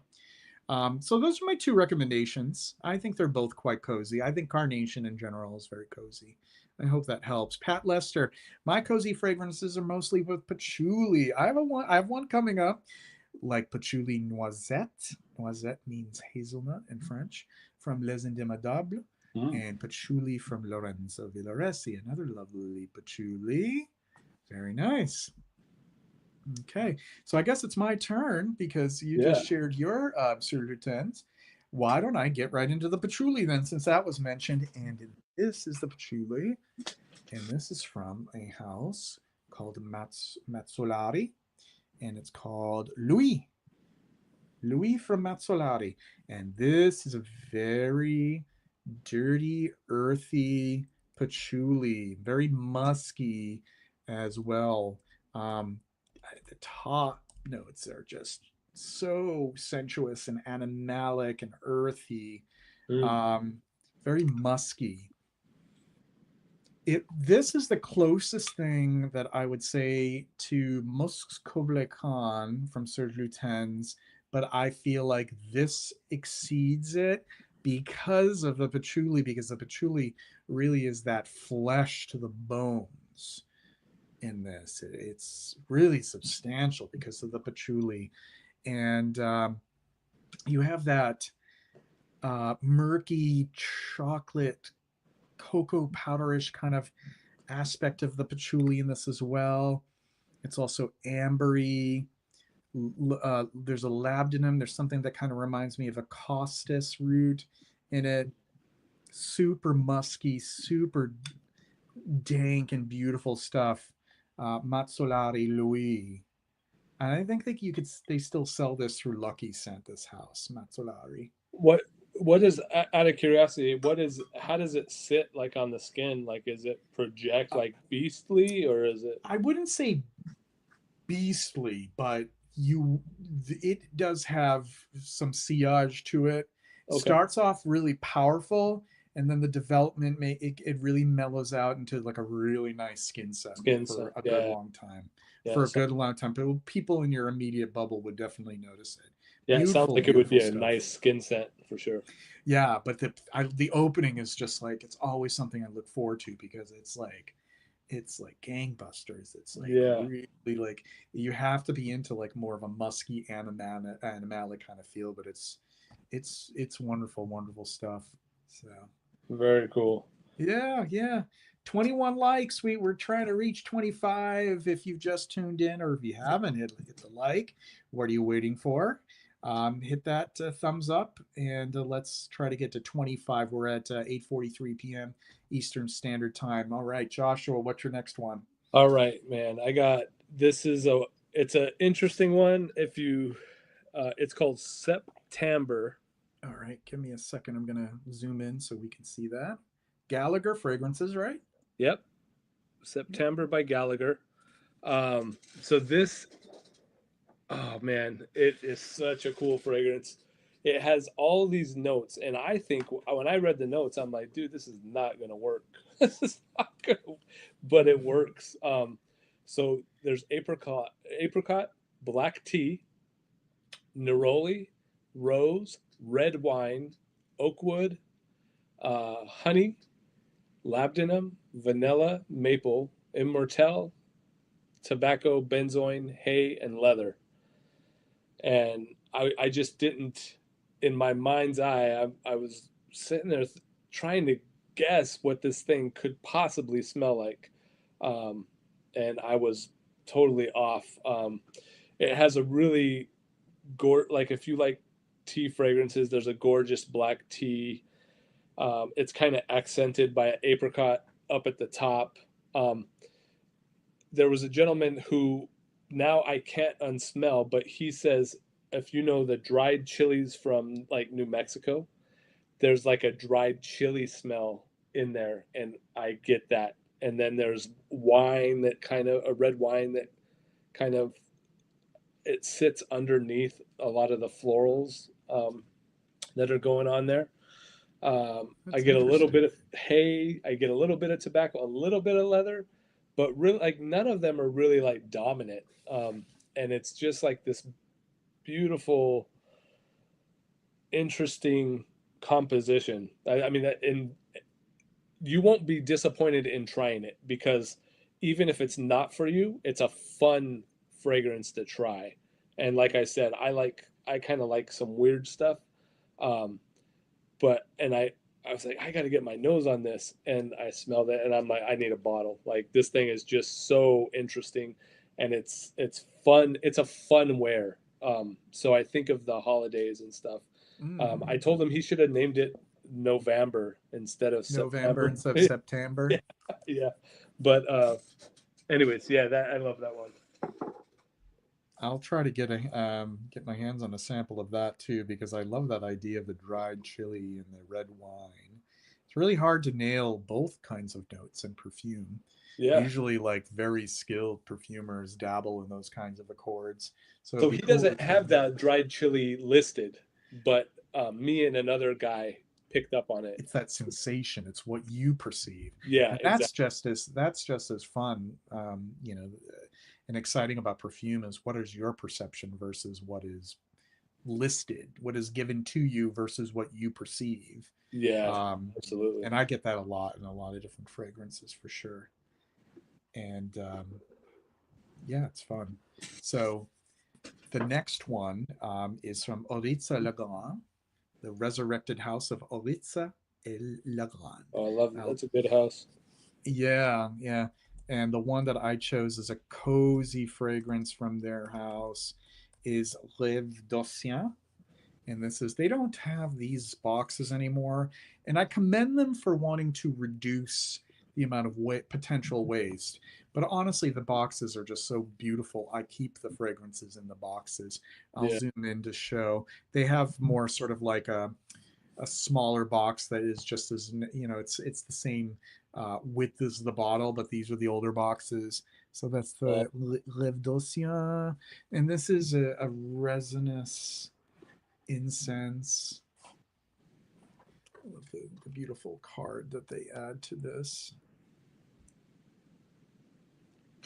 Very old world. And here's the bottle in here yeah, gorgeous bottles too. with its jaunty little tassel. And then I'll take it out of here, out of its little bed.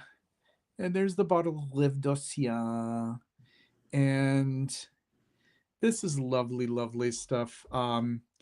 What really stands out to me with Rev Dossier is not only the fact that you do have a frankincense resin in it to evoke incense, Hmm. but there is a lot of different resins in this. There's in the top, so in the top, it's especially invigorating because it has you pick up on that incense right away. There's like a pine. It's aldehydic, so you there's a usage of aldehyde MNAC12, which is often used to evoke the headspace of an incense as it's burning. But in the dry down, it's spicy, cinnamon, woody. There's an elemi resin, which I love elemi resin because it's a great bridge from the top note into the into the base. It's sort of a bit lemon-like and peppery, and adjacent to that, frankincense. They're related, the boswellia tree and the elemi tree. Benzoin, papanax, Yeah, labdanum, you got all the all resins. all it's very resinous stuff, beautiful, beautiful stuff, really wonderfully articulated and old world in style, like many of these are. Mm. Gorgeous, gorgeous stuff. So Rev d'Ossien, and it's cozy because it has those warm resins. This isn't an austere, cold, devotional incense. This is a very warm, inviting, Mm. comforting blanket of an incense. Rev d'Ossien, very nice. I might wear this to bed, actually. Yeah. I will. I will set you aside for bedtime. You will be my nightcap this evening. I do that. Do you do that? Do you have No, fragrances that? Yeah, I, that's I, that's that's funny because I was gonna share one that I wear to bed next. yeah, I did a whole video on that. Fragrant nightcaps. I think I shared Oh, that's great. 10 fragrances that I like to wear at bedtime. 14 people tuned in. We're at 21 likes. If you haven't liked the stream, be sure to do so. I'm hoping that we could reach 30 likes by the end of the stream. We were kind of aiming to wrap things up in about 20 minutes or so. So If you haven't liked this stream, please be sure to do so. It helps to make this content more visible to those who are searching around YouTube. It helps with the algorithm. So please do help out. It's greatly appreciated. Well, okay, what's the next one that we have from you, Josh? Yeah, so I'll grab a bottle. I don't have a full bottle of this one, but I had to share it. Okay, sure thing, sure thing. So this is it's called. I think I mentioned like with basilica, that idea of fresh baked goods are very cozy to me. And this one is called Bread and Chestnut by Sense of Wood. Oh, And so very cool. this is the 10 ml, and then the full bottle looks like these. Um, Very attractive bottles. yeah. That kind of reminds me of the Christian Lacroix C'est la vie, that heart. If you ever look up C'est la vie by Christian Lacroix from the 90s, it has Okay. a similar design to it. Yeah. Interesting. Yeah. Sorry to So, throw you off. no, no, you're good. Yeah. Ironically, like I thought it was a heart too, and I guess it's not. But Really? yeah, but it's people were like, "Oh, we love the heart," and he's like, the actual idea of the heart works better with the brand, even like um, it was just the template that they came up with, but Wow. because it was like their whole brand is revolves around being at like woods are at the heart of the brand, right? And That's what I so totally thought that was supposed to represent. yeah, a lot of people did. Like we got on. I've been on a live with him before, and he'll early on he talked about. I think he adopted that idea because Like he I thought that the top of it was like the superior Vina Cava and like right. Yeah, that's what. Yeah, the I'm right with you, 100%. yeah, yeah. So bread and chestnut was perfume. I'm gonna butcher this name, Meb McCurtain. But and again, Sense of Wood. I don't know who that perfumer is, but this stuff is this is the go to bed fragrance for me. We got sandalwood, chestnut, wheat, tonka, cardamom, rosemary, benzoin, olibanum, and patchouli, and it's just like you get the warm baked goodness. There's a little bit more sweetness. Like basilica is not like we had talked about that being more savory and Yeah. having the incense a little bit more incensey. This is like baked goods with a. It's not sweet. I wouldn't. I mean, it has sweetness to it, but I wouldn't say it's sweet. So like, um, what am I trying to say? I don't think of it as like gourmand, like dessert, sweetie, like that. It's like bread that has a little sweet touch or a sweet, like just a touch to it. Mm. Um, and then the sandalwood, a little bit of like from the like you were talking about the olibanum, that little resinous aura that kind of cocoons you. That's what it feels like to me. And patchouli, and it's I sometimes struggle with patchouli, but when I love patchouli, it has like this. I always call it a tender patchouli.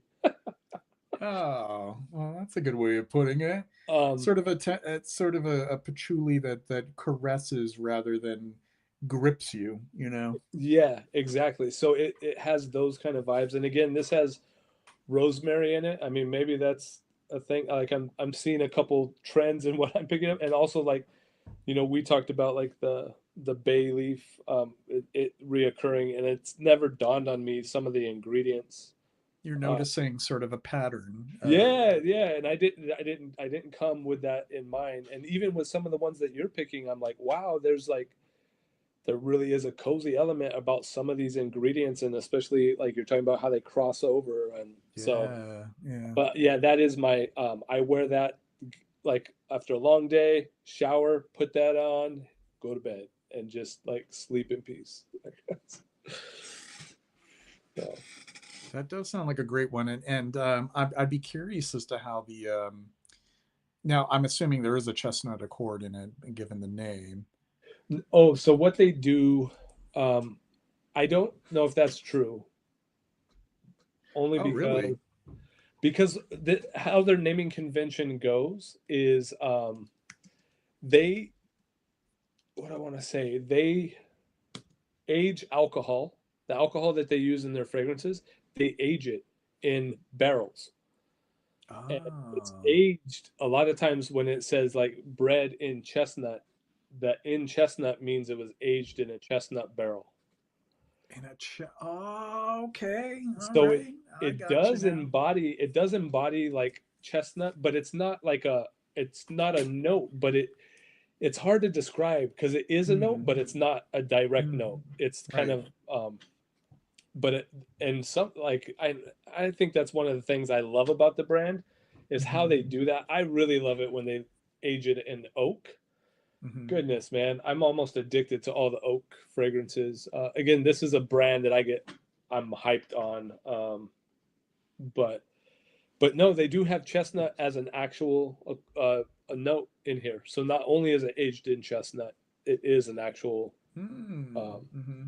it is an actual note in this. I So love like chestnut.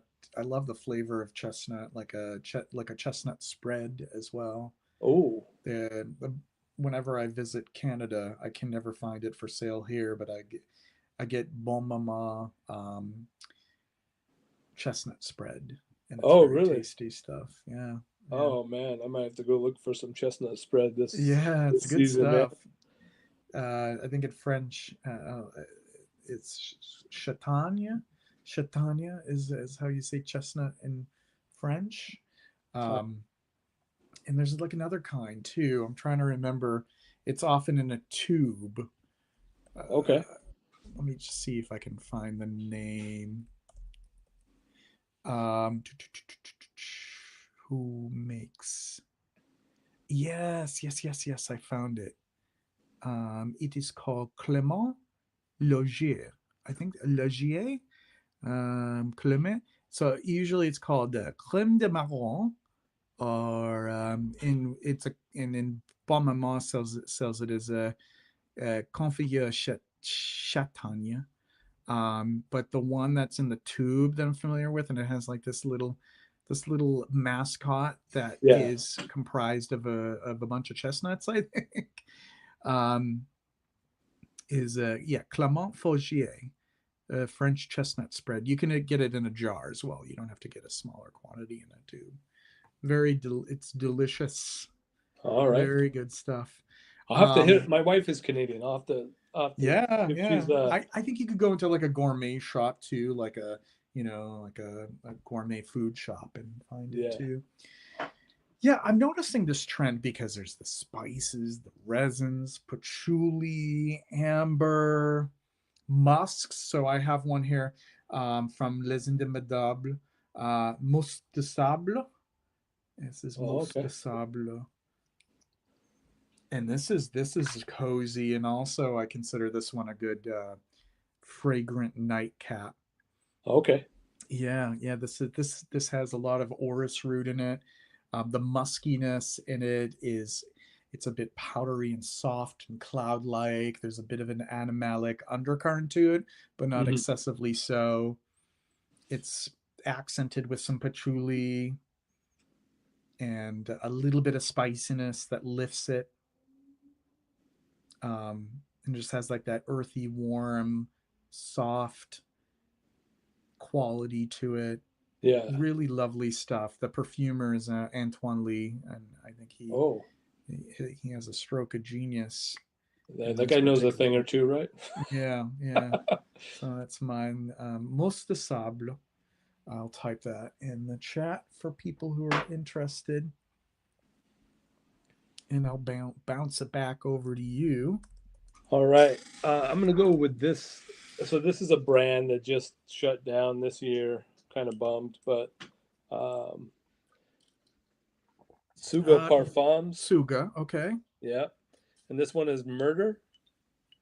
Murder. Like, Yeah. wow, that's an intense name. Yeah. Right. Nothing cozier than murder. So it's a myrrh bomb, but Ah, gotcha. Okay, all right. It's a play on that. yeah, for sure. Um, but I he never gives. I don't know if you're familiar with the brand. He doesn't give notes at all. Hmm.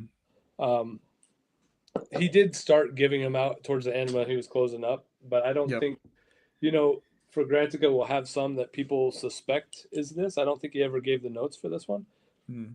But you were talking about, this reminds me of one you were talking about earlier where it was cinnamon mixing with something. So this is cinnamon and myrrh.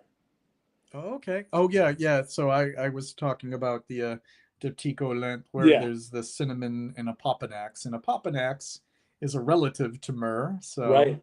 So I have a feeling, yeah, that's so when you were describing that, my brain went here.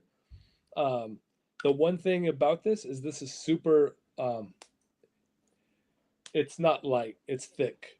It has a yeah, he thickness, has a a herb. reputation to have very thick, dense fragrances. Yeah, and so this is not like it's strong. It is sweet. It's really sweet. Um, so this is the syrupy one that I brought to the party tonight. This is the thick, syrupy, resinous cinnamon. Just does magic with that. It's Hmm. magical. I don't know how to else to describe it, but you have to kind of want to be up for wearing something more thick and strong and Right, right. Or you could sort of dose it accordingly. You could yeah.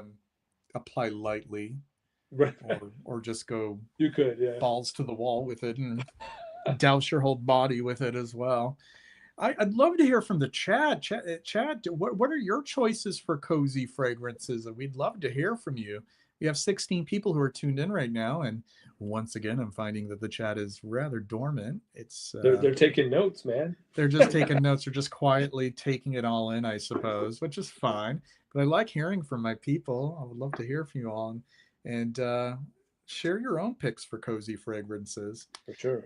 My next one is from Italian perfumer Maria Candide Gentile, and this is Sideris or Sideris, Sideris. And this is, it's tea-like, but it's also very incensey. Oh, Beeswax, myrrh. There's a peppery feel to it, but not exceedingly so. So there's a little bit of a stimulating effect at the top. She has such a great way of painting, so to speak, in her perfume. It's very painterly. Just the way that she uses materials to create her accords is very unique. I can't really compare her to any perfumers really. I love that description. You said painter. So, Painterly, yeah, yeah. you. So when you think in your mind, because I've had a fragrance where I've thought that, but it was like an impressionist painting. Like, do you think of? Impressionistic, yeah, yeah, sort of impressionistic. Maybe a usage of like dark and light, like the whole chiaroscuro kind of effect of Love it. like, the contrast between darker elements and lighter highlights, Right. is evident in her work. But Sideris is, I find it to be just so cozy. It's another one of those fragrances that do have that incense, but it's also very ambery, kind of like the Rêve d'Ocean. Yeah. And in her notes breakdown, she mentions sideritis, which is also called mountain tea, which I have not had the pleasure of being familiar with. So I can only trust that she's conveying that. I'd love to actually experience mountain tea and see if she had achieved that effect in Sideris. Yeah. It's beautiful, beautiful stuff. She's a great indie perfumer. Um, just so R- lovely. A quick question. So the tea is how So does it it act in there? Like, is it very prominent? Is it So this is the thing, because she has mountain tea in mind, right? and I can only go by what mountain tea is supposed to, what its So you're aroma kind and of flavor is supposed to be. right. So Like I you're can't kind say of like I definitely smell the mountain tea. I just, so the taste, the aroma, um, so it's kind of a little bit chamomile like, a okay. little herbal, sagey. So it's like a tisane. It's like an herbal kind of tea rather Sounds than a so black tea. interesting. Yeah, Sounds so we're so not dealing interesting. with like a black tea. It's very much like an herbaceous and sort of a rustic kind of aroma, but very beautiful stuff. She does some really beautiful work. It's not for somebody who wants to have bombastic fragrances. For those who love nuance and fragrance, Wow. it's not to say that they don't have any power to them because they do. It's Yeah. just a different kind of power to them. We have Will who's chimed in here. I've been enjoying musks when I want something cozy like Helmut Lang EDC. Beautiful, beautiful stuff. I've had my same bottle. I wear it's like I relish it. I don't use it very often because it's just so gorgeous. And I've had the same bottle for like 20 years. So good. Serge Luton's Claire de Musc, Lanvin Arpège Estrée are all ones that I've been wearing recently. Very, very good choices there, Darren Allen. Some of my favorite cozy fragrances are Shalimar, Musk Tonkin from Parfums d'Empire. Unbelievable. I love Shalimar as well. Are we talking about the EDP or the EDT, Darren? And then Taboo. Yes, Taboo. Very nice. O Ceylon, good morning. Good evening here, and good morning to you, O Ceylon. Your go-to cozy scent this monsoon season where you're located is Parfum Sacre from Caron.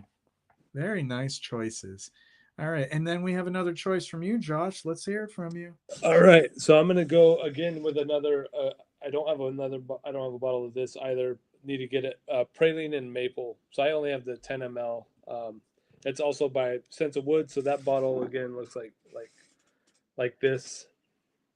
Now this is a gourmand. Um, they don't do many gourmands. So yeah, and it's again the fragrance is called praline in maple, and so it's black pepper, pink pepper, clove, roasted praline, chestnut accord. So it's a mix there. Peru balsam, olibanum, cedar. They have some gaiac wood and then patchouli. Um, Hmm. and again, so this is not. This kind of sits in between. With regards to sweetness, this is not as sweet as murder was, um, but it's not as light as bread and chestnut. It sits kind of right in the middle there. Um, I love the praline uh, chestnut accord that they do in it with some spices that kind of elevate it. There's a little bit of a I think of it as smoky, and then Peru balsam like just does. I'm ignorant of what it smells like by itself, but it seems like when it is used well, or the perfumes that I enjoy that it's used in, it tends to do this really unique thing that I can't put my finger on, and it drives me nuts. Um, so part of me wants to get to the bottom of what Peru balsam smells like, and then part of me does not. Part of me likes to be just like, oh, I'm mesmerized. Like this is a magical ingredient, and it just adds um, the touch that it needed to put it over the top. So do you know anything about that ingredient? I sure do. I have some Peru balsam in my possession. And Peru balsam, do you want me to share or do you want to keep a little I don't know, mystery man. there? Yeah, go ahead and share. I like to learn. Well, there's a dynamism to Peru balsam. It isn't merely similar to other resins like benzoin, although it is vanillic, but it also is cinnamic. So it does have some cinnamic compounds in it without it smelling exactly like cinnamon, because cinnamon in itself is complex. Right. Um, and this sort of bitter toffee, dark, like really like a really dark caramel toffee kind of feel to it, but also Oh, it's contrasting with like a little bit of this bitter and earthy and woody and the resinous, that kind of ineffable, hard to describe resinous feel. So Right. that's what makes Peru balsam unique, is it has all of those qualities, that little bit of spiciness, a little bit of even like medicinal quality to it. There's so many facets to it. And its relative Tolu balsam is quite similar in that respect, but that's even more cinnamic forward, almost like that hot ball kind of cinnamon without, feeling the heat of the hot ball. But Tolu balsam's gorgeous stuff too, but it's similar but much more cinnamic forward. So Okay. I don't know if that aligns with what you No, were I kind mean, of. yeah, I mean, I'm probably gonna have to spray it to be honest. But yeah, I've always been kind of curious, and yeah, like I said, the wonder in me didn't want to know, but I do like kind of figuring it out. Because I never pick it out. I never pick it out, and then I'm like, ah, it's Peru balsam again. Ah, it's Peru balsam again. So Yeah, yeah, I Peru. just It's it Peru balsams. There's very interesting stuff. It's not limited to its use in fragrant products and perfumes. It has so many diverse applications. Like it's been used in like the treatment of like burns and as an oh, antiseptic, to prevent bacteria. It's been used in medicine for ages. It's interesting. also used in different cosmetics. It's used as flavoring agents and things like cough syrup and even in candies and stuff. It's very interesting history to Peru balsam. Yeah. Um, but it's very cool when it appears in perfume and you smell the raw material and it's breathtaking. It's really lovely stuff. I have to get You my owe it to yourself. Yeah, you should go to one of those perfume supply the retailers, so you can get samples of these. You can yeah. smell them in isolation. It'd be really cool, Yeah, and I see did. if they even have it in dilution, so you don't have to dilute yourself. I remember I was in Santa Cruz one time and I swung by Perfumer's Apprentice and did some smelling of ingredients, which was kind of fun. Uh, Yeah, it's really cool. And yeah, if you like, I recommend this to people who are becoming like diehard fragrance enthusiasts and they really want to smell things in isolation. Like, you can go to places like Creating Perfume, Perfume Supply House, Perfumer's Apprentice, and you don't even need to get a large quantity. You could get like sample sizes of like 2 milliliters, and you could have them for reference so that you really can understand why and how these materials are used in perfume. yeah. It's a great exercise, and I have that background because I studied perfume making, so I have all that background. But you don't have to go that far. You could Yeah. just have like a little sort of like a little reference set of raw materials. So like I did that. I went there and I ordered like 3 eucalyptus, and then I went online and found other eucalyptus, and I have like 8 eucalyptus Isn't that things, crazy? and they're all different. Very few natural materials are monolithic. Yeah. You'll have like all these different phenotypes and and even like the same exact species that is grown in different climates and Yeah. terroirs, Exactly. and they'll smell a little bit differently from each other. There's like all different kinds of lavender, all different kinds of rosemary, another favorite of yours, that Yeah. just depending upon where they grow and how they grow. And yeah, it's really fascinating. You name it, like there's different sandalwoods, there's different patchoulis, there's Yeah. different, and there's even different ways of extracting them. It's fascinating stuff. Jason, Jaason, Velour Rouge by Pink Mahogany has become my go-to for cozy comfort.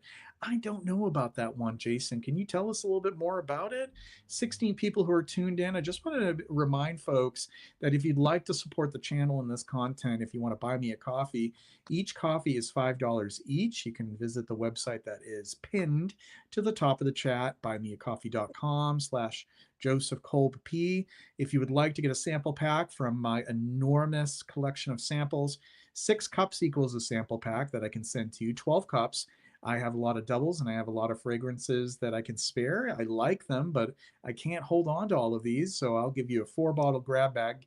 That's a mystery grab bag. So I'll be choosing them, curating them for you. 4 bottle grab bag plus a sample pack. And unfortunately, at this time, it's US only, please. So 6 cups equals a sample pack, 12 cups equals a 4 bottle grab bag plus a sample pack. That is buymeacoffee.com. The link is above. Um, Next, I have my second to last. I have two more Okay. rounds. And the Okay, next, I only have one more. So okay, so I'll just like do a double, I guess, for the, wait, one. Oh, oh, that works out well because if you perfect. have one more, I have this one, you have one more, and then I have the last one. Perfect. Perfect. Which the last one will actually be two together. I'm pairing them together. But the next one is Anicutal Sable. Sable from Anicutal. This is a vintage version. Sorry, showing the vintage version of Sable. Sable is all about the immortal. Sable was actually, as of next year, will have its 40th anniversary. It was released in 1985. Anicutal has been around since the late 70s or early 80s, I believe, maybe 81, 82 at the latest. And this has a whole lot of Immortel Absolute in it. So comforting, so cozy. Um, there is some spice that accents it, but it is really all about that Immortel with a bit of a tea-like quality. Maple, people often excuse me, associated with maple syrup, fenugreek, dried wildflowers, and it dries down to this beautiful sandalwood and amber. Sabla is one of my favorites. It's easily in my top 10. I've loved it for a very long time. So this is a big cozy one for me. I like wearing this around this time of year. It makes me think of Thanksgiving for some reason. Hmm. A Nicotel Sabla, which is still in production. I haven't smelled the newer versions.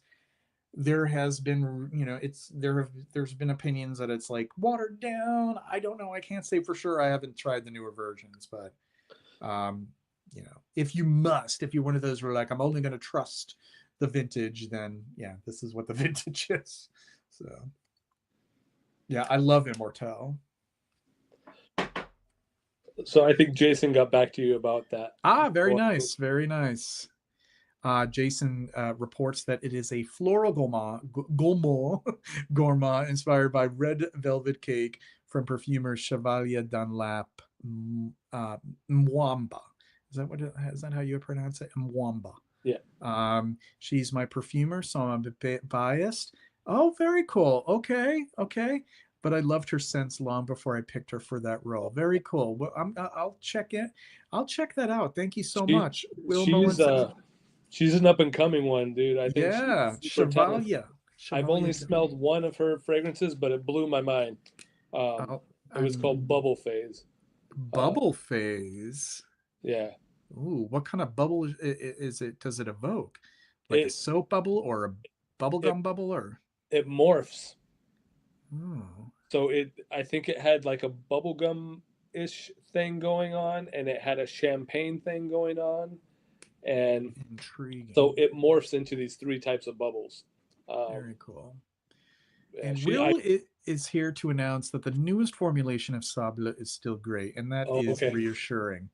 So, Josh, if you want to try that out, if if I trust Will because he seems to have a really good nose for that stuff, so that's good to know. So that's one of the ones on my to buy list, uh, and I almost got an I missed out on an OG bottle at a great price.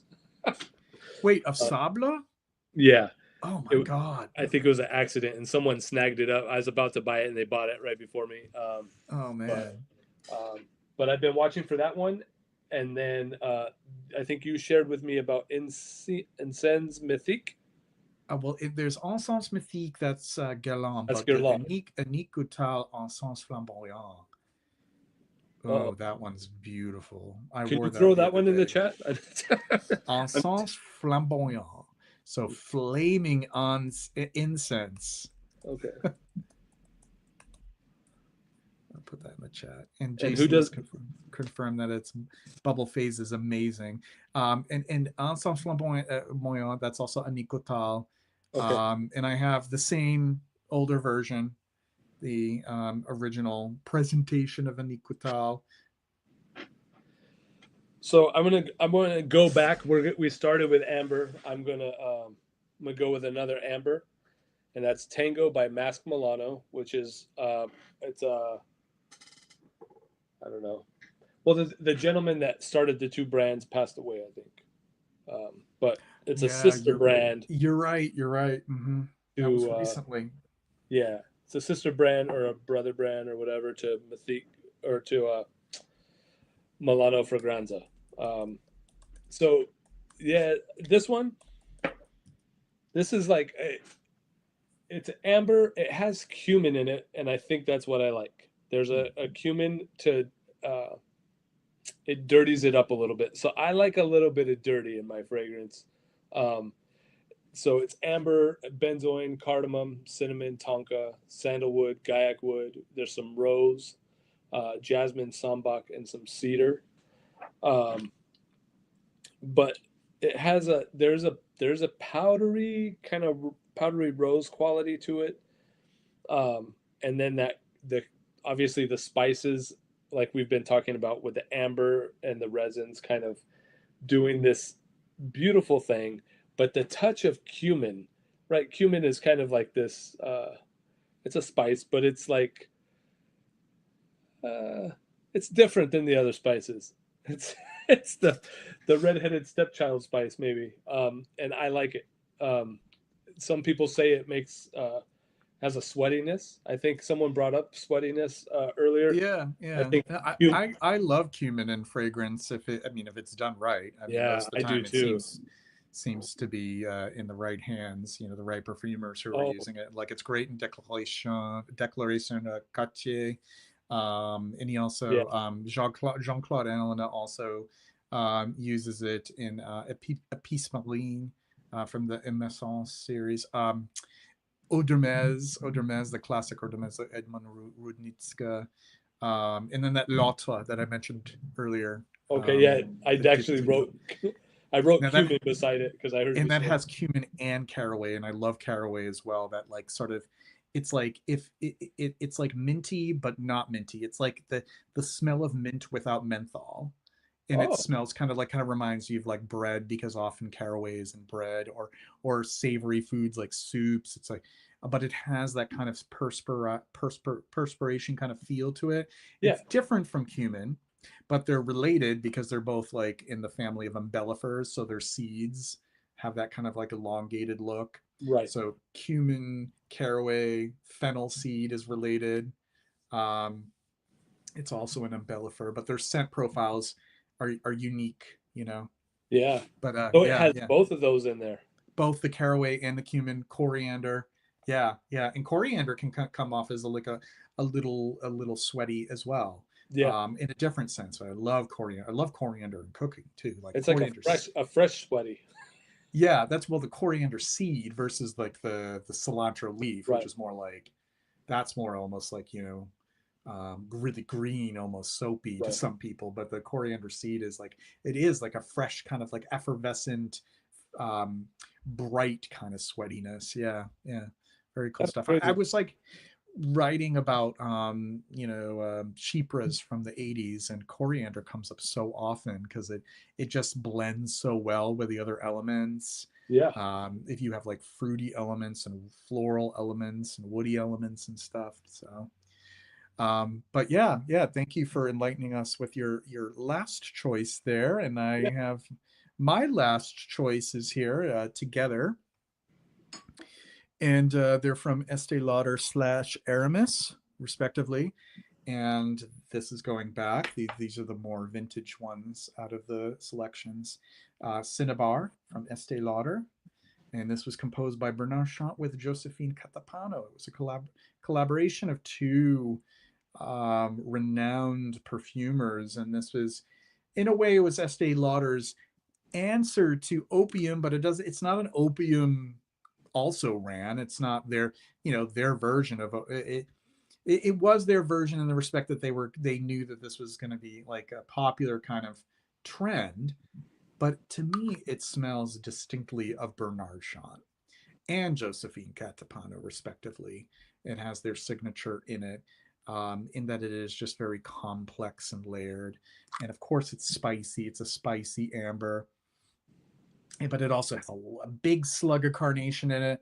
I know our friend Violet, who was in the chat earlier, I was saving this for when I was going to discuss it. Not sure she's still here, But this is a carnation that is cozy, and there's a lang ylang and rose and jasmine, all the florals in the heart. And this one, Josh, this is the one that has like a lot of tolu balsam Oh, okay. in the base, which is that cinnamic, bittersweet, vanillic, almost burnt sugar, earthy. Just it's so good. So Benzoin. it provides the darkness kind of down below. Yeah, it Okay. provides that kind of like dark duskiness to the Yeah. base. Very cool stuff. And then we have the Cinnabar here. And then a few years later, Bernard Chant took some of the concept of Cinnabar and worked with Estee Lauder to create JHL under the Aramis brand, which is sort of this was marketed to men. Cinnabar was originally marketed to women, and it's totally unisex these days, considering what comes out these days. Cinnabar and JHL is its sibling, Okay. and JHL is a little bit more forward on the aldehydes in the top notes, and it's a bit more sort of coniferous as well. Interestingly enough, there's like balsam fir, and it's a little bit more woody in the base. You don't have as much tolu balsam. It's more patchouli and amber in the base in this one, but you Okay. could totally tell if you smelled both of them that they're closely related though, Yeah. and they're both just magnificent. So this is Bernard Chant's creation, JHL from Aramis. Sadly discontinued in this gentleman's collection version. This was originally released in 1982. Then it was discontinued for a while. Then the gentleman's collection came out in the 2000s, and then all of those were discontinued. So the bottles are going for a little bit more than I would like them to go for, but you know how it is. You know how it is with these discontinuations, but you could probably still get Cinnabar for a little bit cheaper. Okay. So yeah, wonderful, Awesome. wonderful stuff. Um, so let's go back to the You chat always have me here. taking notes, man. And if you ever, like just hit me up online if you're like, well, I'm having trouble finding these. Can you suggest something similar? I can just let what other things fall within the same sort of, Okay. vicinity if you don't want to spend all the kind of money on a vintage version of something that's discontinued. Pat Lester says, I just need JHL to complete my collection. $300 to $500 for a bottle is ridiculous, isn't it? For the gentleman's collection? Like, Whoa. what? I know. Do you know that I have two bottles of this because I'm a hoarder? And this one is so Lord and Taylor. I don't know if you remember that department store. They went out of business back in 2020, and they were selling all of their tester bottles. And JHL was already discontinued at that point, and they sold this to me for $10. Nice. And I already had another bottle. I was like, oh, well, I'm not going to pass that up. Now, $300 to $500. Come on, come on. Crazy. This is what I always say to people who are finding that these things are becoming prohibitively expensive. Remember, there's always going to be, on occasion, somebody somewhere who is not aware of it and they just want to get rid of it. And they're going to sell it for a Yeah. lot cheaper. So, what you do is you always save searches so you're notified, because one day the day may come, you'll get an email and you're like, son of a gun, holy shit. I mean, This that's what person, happened with that Goutal. I was like, yeah, I had a safe search. Yeah. But, and it comes up. So you may have JHL come up, and somebody doesn't realize that people are selling it for 500. They may be selling it for, I don't know, $50, and you snatch it. And that's how I've gotten a lot of things. Like I've waited years for some stuff because I just wasn't going to spend that kind of money, and make sure that I have the saved searches and to be notified by email. And then it comes up and the right seller selling it for the right price, and I just snatch it. yeah. And that's how you do it. You resist the impulse of buying something just because it's there to buy for whatever egregious price that somebody's selling it for. So that is my lesson for people, so that you don't end up overspending. Do And you are estate sales big where you're at? okay, on occasion, I'll do that too. Estate sales, garage sales, flea markets, vintage stores, antique shops. And occasionally I find some good deals that way, so you don't have to deal with the eBay prices. So, Right, right. well, thank you so much, Josh, for joining me and accepting my invitation to return. I think this has been an excellent chat. Thanks And for having me, bro.